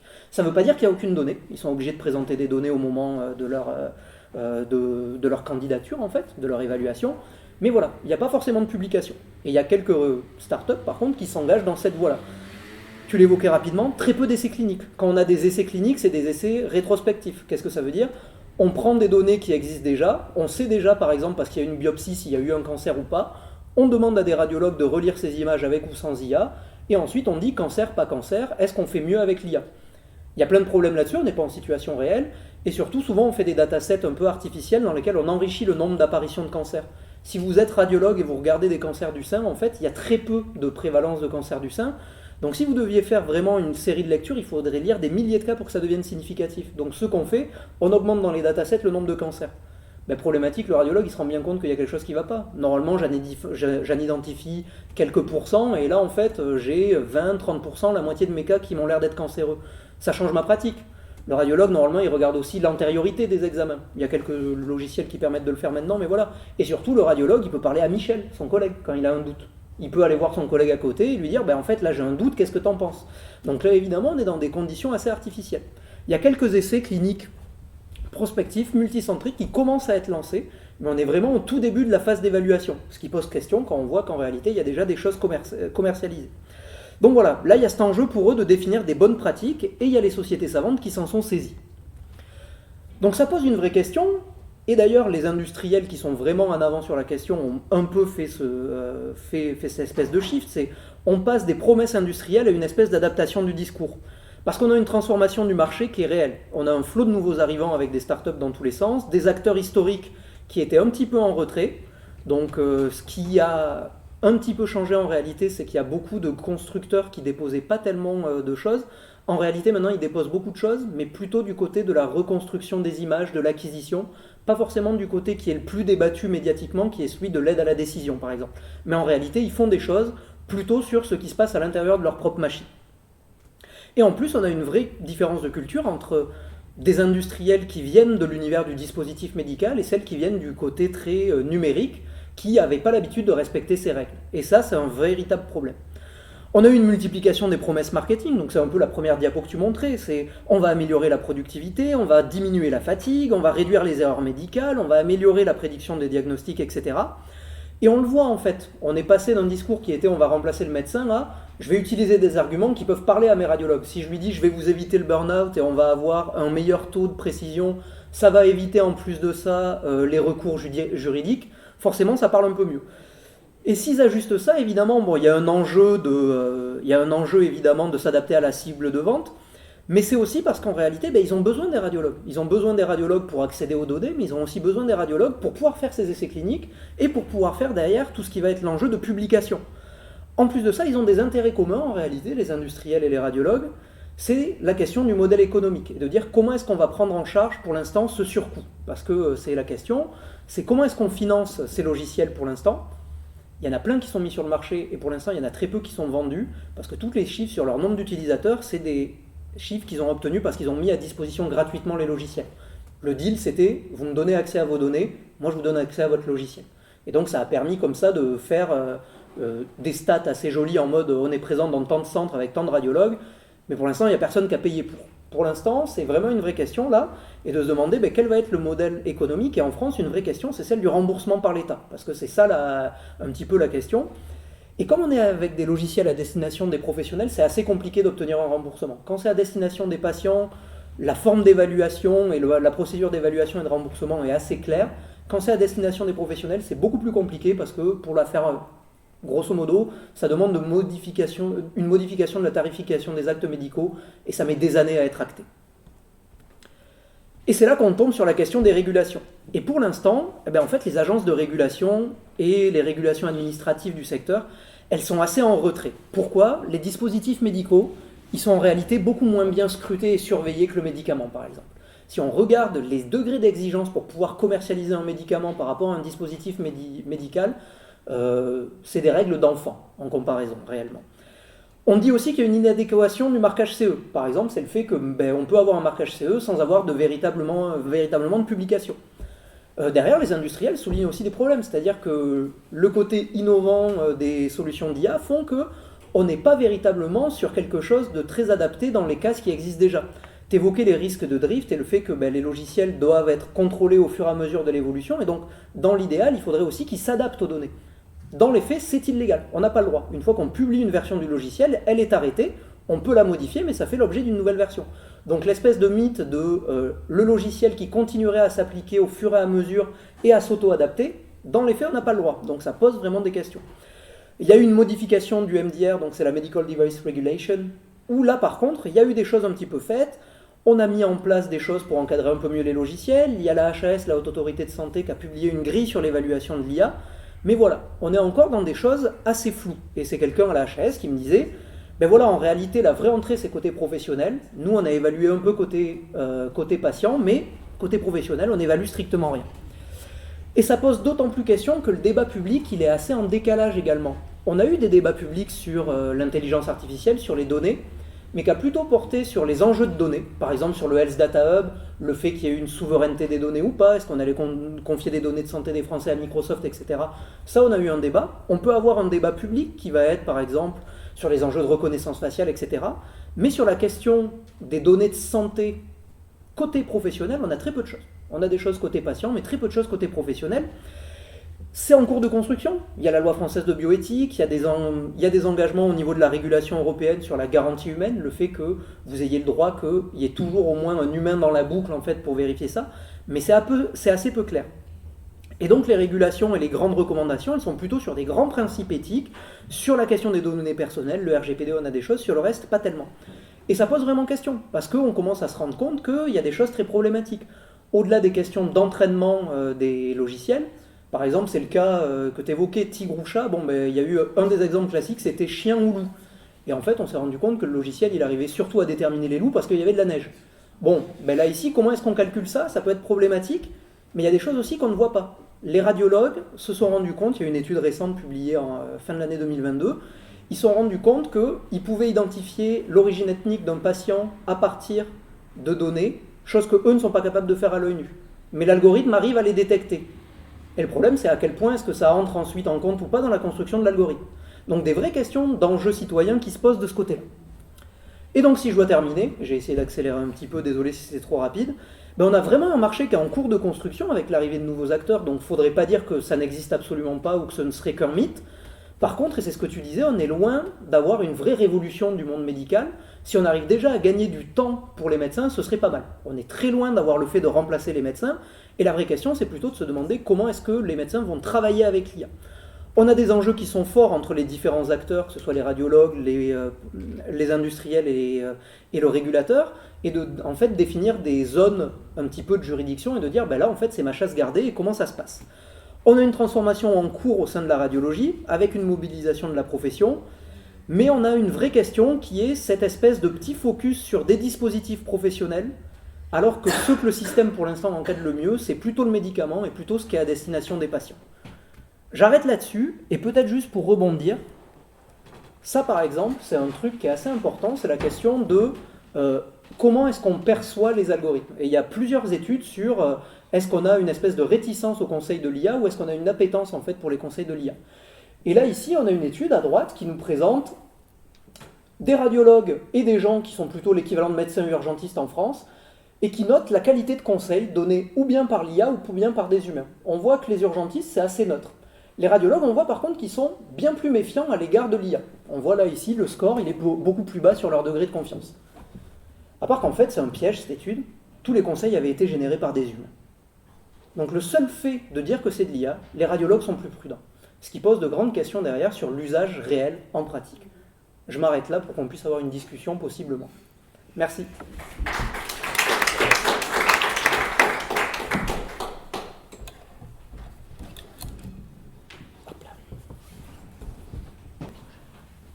Pendant que vous préparez vos questions, je prépare le micro. On prend les petits papiers, c'est ça?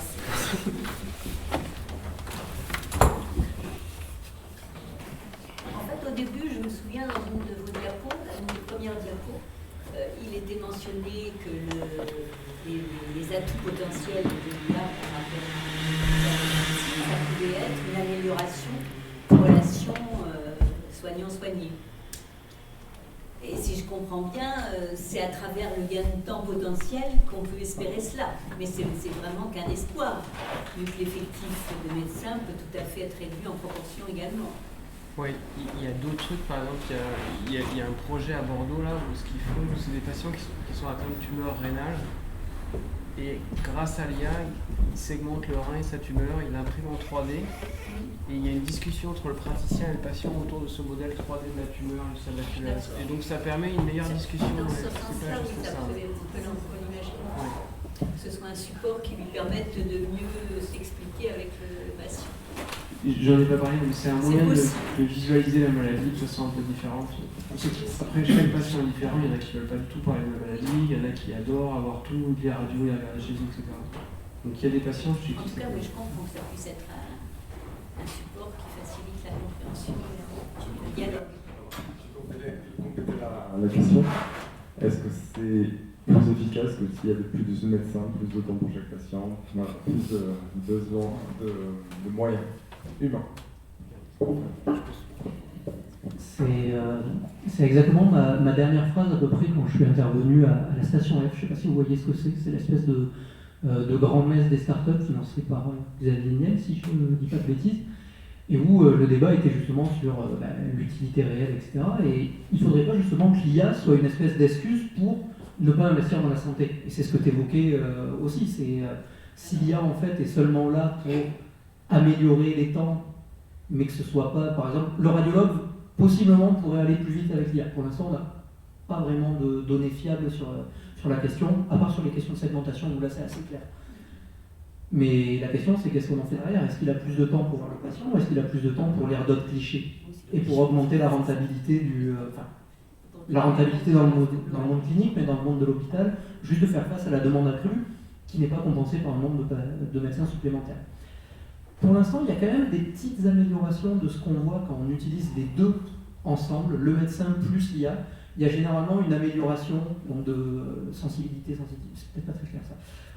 En gros, on améliore le fait de ne pas rater des cas qui seraient positifs et au niveau du diagnostic, et donc de ne pas passer à côté des cas qui seraient positifs, mais en même temps de ne pas surcoter. Parce que moi, par exemple, je peux avoir 100%, je suis nul, hein, je ne suis pas radiologue, mais je peux repérer 100% des cas de cancer sur une mammographie.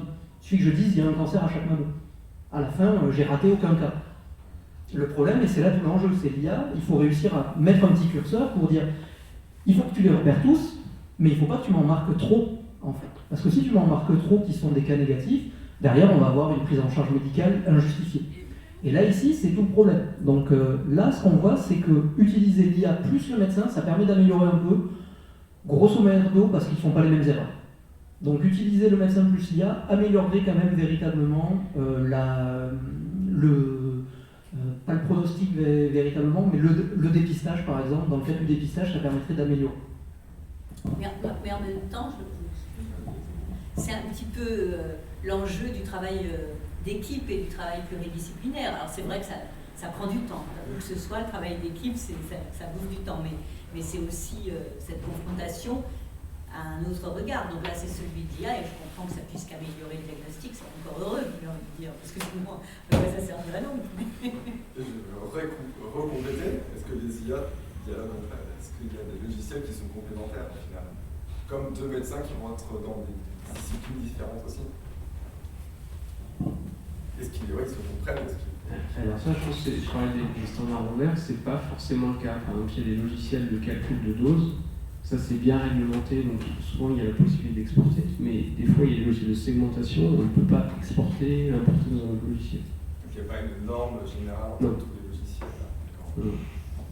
Et c'est un problème aussi. Donc, je disais, il faut que les médecins puissent tester sur leurs patients, des fois ils ne peuvent pas le faire. Et l'accessibilité, Ouais. finalement. Je sais pas, un radiologue de Bordeaux qui voudrait le tester sur un patient de Périgueux, des fois il ne peut pas parce que le logiciel est intégré dans le PAX et il ne peut pas faire rentrer de nouvelles données. J'aurais une question, moi, c'est est-ce qu'il y a des enjeux juridiques? Parce que si on se fie un peu trop, je sais pas, ce genre de logiciel, il y a des décisions de prise derrière et qui en a la responsabilité, quoi. Alors ça c'est le grand jeu des radiologues et leur réponse est les industriels qui nous disent qu'on sera remplacé, eh bien, ils vont commencer par signer la responsabilité juridique de la décision médicale et d'assumer ce choix avant de nous remplacer, ce qui ne sera jamais le cas en gros. Donc qui reste responsable? Le médecin. Dans tous les cas pour l'instant c'est le médecin. La question pourra se poser si jamais on automatise certains traitements où il n'y a pas le médecin, etc. Mais pour l'instant c'est le médecin. Ça pose des vraie question pour l'instant dans le cadre où il y a cette thématique notamment de l'Union européenne qui est la garantie humaine, donc le fait qu'il y ait toujours un humain dans la boucle, mais pour l'instant on ne sait pas exactement comment ça va être appliqué, parce que ça ne veut pas forcément dire obligation que votre image soit revue par un radiologue. C'est pas forcément ça que ça veut dire. Ça peut être qu'il y a eu un humain dans la boucle pour contrôler le moment où le logiciel a été créé, etc., etc. Il y a des vraies questions qui se posent derrière sur des enjeux juridiques, donc au-delà d'éthique, juste de RGPD, de respect des données, etc. Et en réalité, il y a des choses assez touchy sur la mise à disponibilité des patients, déjà, très honnêtement. Mais en plus de ça, il y a des questions qui commencent à se poser, qui intéressent pas mal, notamment la question assurantielle, en fait, qui est de dire comment est-ce que ça se passe si j'ai un médecin qui dit, par exemple, une mammographie, le médecin dit pas cancer, l'IA dit cancer, on suit la décision du médecin, il y avait un cancer. Est-ce que le médecin peut être tenu responsable parce qu'il n'a pas suivi l'IA? Inversement, l'IA dit cancer sur un traitement, le médecin dit lui pas cancer, on suit l'IA et on traite la patiente pour rien, qu'est-ce qu'on fait? Donc là, il y a des vraies questions qui sont pour l'instant absolument pas réglées, tout bêtement parce que les cas ne sont pas non plus encore véritablement posés, mais c'est une vraie question. Ça s'était déjà posé, pas seulement pour l'IA en fait, ça s'est posé par exemple sur les normes de bonne pratique médicale. C'était une question qui était posée, qui était de dire est-ce qu'un médecin peut s'en servir comme une protection, par exemple, dans le cadre d'une affaire juridique, qui puisse dire moi en fait j'ai suivi toutes les étapes des recommandations de bonne pratique, donc en fait je peux m'en servir un peu comme d'un bouclier pendant un procès. À l'inverse, il y avait la question est-ce que le patient peut s'en servir comme d'une épée pour attaquer dans un procès, de dire voilà la recommandation de bonne pratique, vous ne les avez pas suivies en réalité, donc je vous assigne au tribunal. Pour l'instant, il n'y a pas de cas créé, véritablement géré, mais ce qui est sûr, c'est que pour l'instant, c'est le médecin en dernier recours qui reste responsable.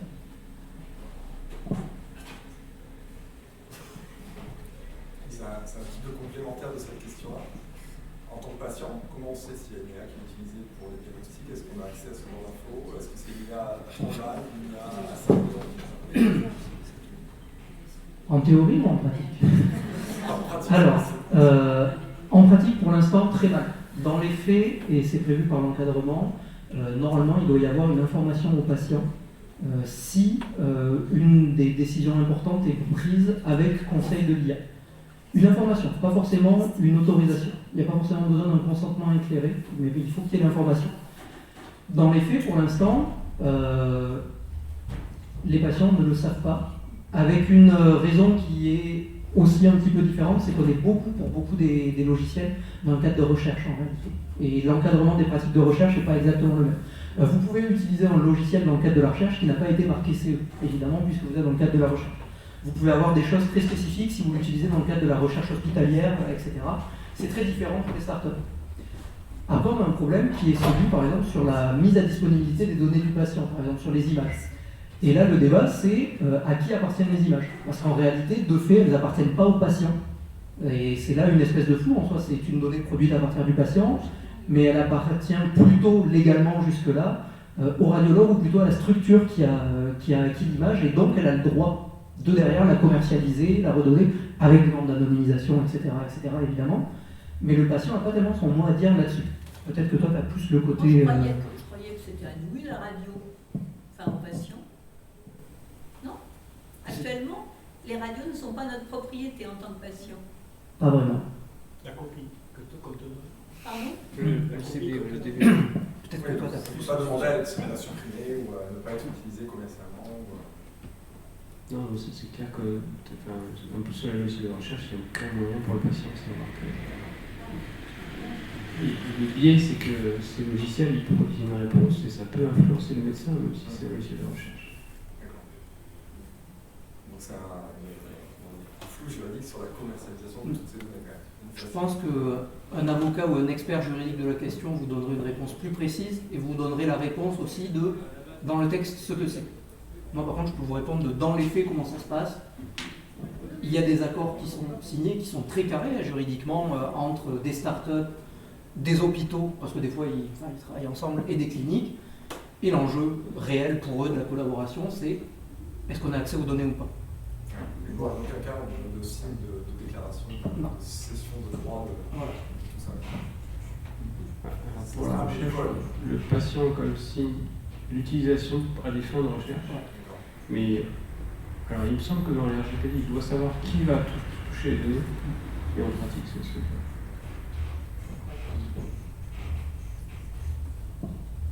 C'est incroyable.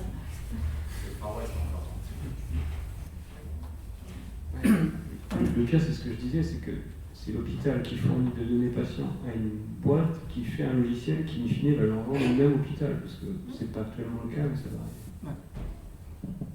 arriver. Qu'est-ce qu'il en est dans ce domaine du lobbying? Parce qu'on sait la puissance, par exemple, du lobbying en agroalimentaire, qui, malgré que des produits sont nocifs et autres, voire dans des cancers et autres, malgré tout, ça peut être intégré dans la nourriture. Qu'est-ce qu'il en est alors dans ce domaine-là? Parce qu'ils doivent avoir aussi des industriels, des lobbyistes, quoi, auprès des hôpitaux, auprès du corps médical. Je ne sais pas si toi tu as l'expérience de ce côté-là. Je pense que tu l'as indirectement sur la question d'accès à certaines données, parce qu'elles ont déjà été commercialisées pour des startups et toi tu n'as pas le droit d'y avoir accès, par exemple, ce genre de choses. Il y a en effet il y a une forte mobilisation des industriels sur la question, clairement. En réalité, par contre, si on doit être honnête, ils sont pas si puissants que ça. Alors attention, c'est évidemment, pour le dire simplement, le dispositif médical, c'est des nains en comparaison du médicament. Voilà. Donc là, on parle pour beaucoup des startups.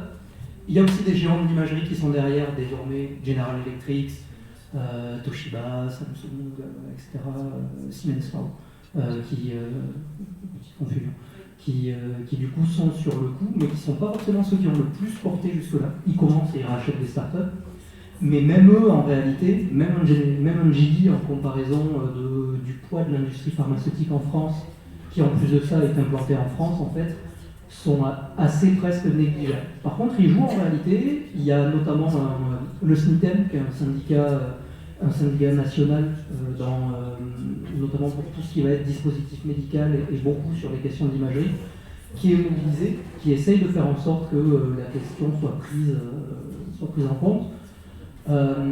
Leur grand argumentaire, c'est évidemment il ne faut pas trop réguler pour ne pas freiner l'innovation. Voilà, ça c'est un vrai truc. Et en même temps, ça a été assez intéressant de voir que ceux qui ont le plus de poids là-dedans, c'est les acteurs historiques. Et comme ils avaient le risque de se faire déborder assez rapidement par des nouveaux, ils ont plutôt été sur le fait que les nouveaux ne respectaient pas les règles. Et donc, eux, finalement, le fait de respecter les règles, c'est une façon de se protéger et de pouvoir rester un petit peu leader en disant, en fait, oui, mais nous, ça prend plus de temps, mais on fait les choses comme il faut, on respecte les règles, on fait du marquage CE, etc. Les nouvelles startups font mal leur boulot, elles ne le font pas. Et donc, finalement, les argumentaires de la régulation ont été un filet de sécurité pour eux, de ce côté-là, paradoxalement. Juste pour compléter, les big pharma commencent à arriver fort parce que en fait elles n'ont plus de médicaments blockbuster qui marchent bien. Donc leur objectif c'est d'identifier des niches de patients à qui ils peuvent vendre des médicaments. Et le moyen de trouver ces niches, c'est l'IA. Donc ils commencent à tourner autour de plein de boîtes pour faire ça. Alors c'est pas tellement sur l'imagerie, c'est beaucoup sur la génétique. Et eux, c'est vrai qu'ils ont des moyens démesurés par rapport à ce que peuvent faire des acteurs comme de l'imagerie. C'est pas du tout. Est-ce que ça existe aussi des open source, des IA, pas gratuites, mais non commerciales? Alors ça, j'ai juste une anecdote. je ne sais pas si vous connaissez Reddit, c'est un réseau social, c'est une sorte de forum. Et il y a quelques temps, il y a quelques années, je m'ennuyais, donc je traînais un peu sur Reddit des fois. Et il y a quelqu'un qui proposait de mettre à disposition des gens un logiciel de prédiction, de diagnostic de tumeurs sur des mammographies. Donc ça, c'est très facile à faire en fait, puisqu'il y a quasiment, on peut prendre les papiers, récupérer les modèles, récupérer des bases de données publiques, c'est hyper facile à faire. Et ce que proposait cette personne, c'était en fait de remplacer le médecin. Donc maintenant, il y a ce problème-là, c'est qu'on peut mettre à la disposition de n'importe qui des logiciels faits par n'importe qui vont donner une réponse qui est blindée un peu d'une expertise IA un peu mystérieuse et compétente, et ça peut marcher. Et il y a aussi un truc que tu as dit, c'est il y a longtemps, moi j'en avais envisagé un truc de. C'est un aveu un peu. C'est une confession. De faire une start-up autour de diagnostic de métastases pulmonaires. Et les structures, notamment universitaires, qui essaient de nous encourager à faire des start-up, ce qu'ils voulaient, c'est qu'on vende le logiciel aux patients. Donc c'est-à-dire que les gens chargés de faire la valo de nos recherches proposer qu'on vende à des patients un logiciel qui va leur dire si leur métastase va grossir vite ou pas. Je vous laisse imaginer ce que ça peut donner concrètement. Et donc, c'est pour dire qu'il y a vraiment des apprentis sorciers. Et s'il n'y a pas un minimum de démystification de la technologie, ça peut vraiment donner des choses assez dramatiques. Sur les données ouvertes, il y a en plus de ça, et le fait que ce soit disponible ou pas, il y a quand même la volonté, et c'est en train d'être créé dans pas mal de domaines, de créer des datasets publics, on va dire, en tout cas des données ouvertes, par exemple d'images, standardisées, etc., pour permettre d'entraîner des algorithmes pour le coup, et donc que plus de gens aient accès à ces données, par exemple. Donc avec ce vrai enjeu, qui est comment est-ce qu'on accède aux images ou pas. Et là, c'est une volonté, par exemple, de la Société française de radio, il y a des volontés au niveau européen, etc. Il y a quelques bases en radiomique aussi, je crois, quand même, de données et des standardisations. Ensuite, par contre, c'est la partie logicielle commerciale, évidemment, elle n'est pas disponible. La partie recherche publique, par contre, peut l'être, et les codes peuvent être publiés, sauf quand le but est justement de créer une start-up derrière, etc. Ça, c'est un peu différent. Par contre, et c'est ça qui est hyper intéressant, c'est que la plupart de ce qui est utilisé dans l'arrière-boutique, c'est plus ou moins de l'open source. En gros, c'est du code informatique, c'est quasi toujours du Python, je pense, maintenant, de toute façon, pour vous. Et c'est des bibliothèques qui ont certes souvent été développées par des géants type Google, Meta, donc Facebook, etc., mais qui sont des bases notamment utilisées dans le traitement des images, donc je pense à TensorFlow, etc., qui vont vraiment être les bases cœur de ce traitement des images, qui sont publiques, qui sont dispo, qui sont gratuites en réalité. Donc il y a un enjeu parce que, oui, c'est quand même développé par des énormes boîtes, mais c'est public, c'est contrôlable, etc. Donc finalement, et c'est aussi ça le risque, c'est qu'un peu n'importe qui peut s'amuser à faire ça. Si vous allez sur, je ne sais pas si vous voyez la plateforme Kaggle, c'est une plateforme qui fait des data challenges, ce que tu évoquais tout à l'heure. Donc on met à disposition un jeu de données, et le but c'est celui qui va avoir le meilleur taux de réussite selon telle métrique. Et donc vous pouvez, en réalité, sur ces données publiques, récupérer sur Kaggle les jeux de données et faire tourner chez vous, sur l'imagerie et de la radiomique, etc., avec un gros ordinateur, mais chez vous quand même, vous pouvez faire tourner des petites solutions de machine learning qui vont vous dire sur des mammographies, cancer, pas cancer en fait. Donc il y a une accessibilité, et c'est aussi ce qui était intéressant quand même en réalité, c'est que si ça a aussi marché, c'est parce qu'il y a eu des données disponibles, et il y a cette espèce de libération du côté code. On n'est pas sur des solutions propriétaires, logicielles, propres à chaque boîte. Évidemment, il va y avoir du développement spécifique à chaque boîte, mais les gros blocs sont là et sont disponibles. Je trouve ça bien, voilà, c'est une bonne partie. Ensuite, c'est la régulation, et c'est public qui fait un partenariat. Au moins, une accessibilité poussée à l'évolution.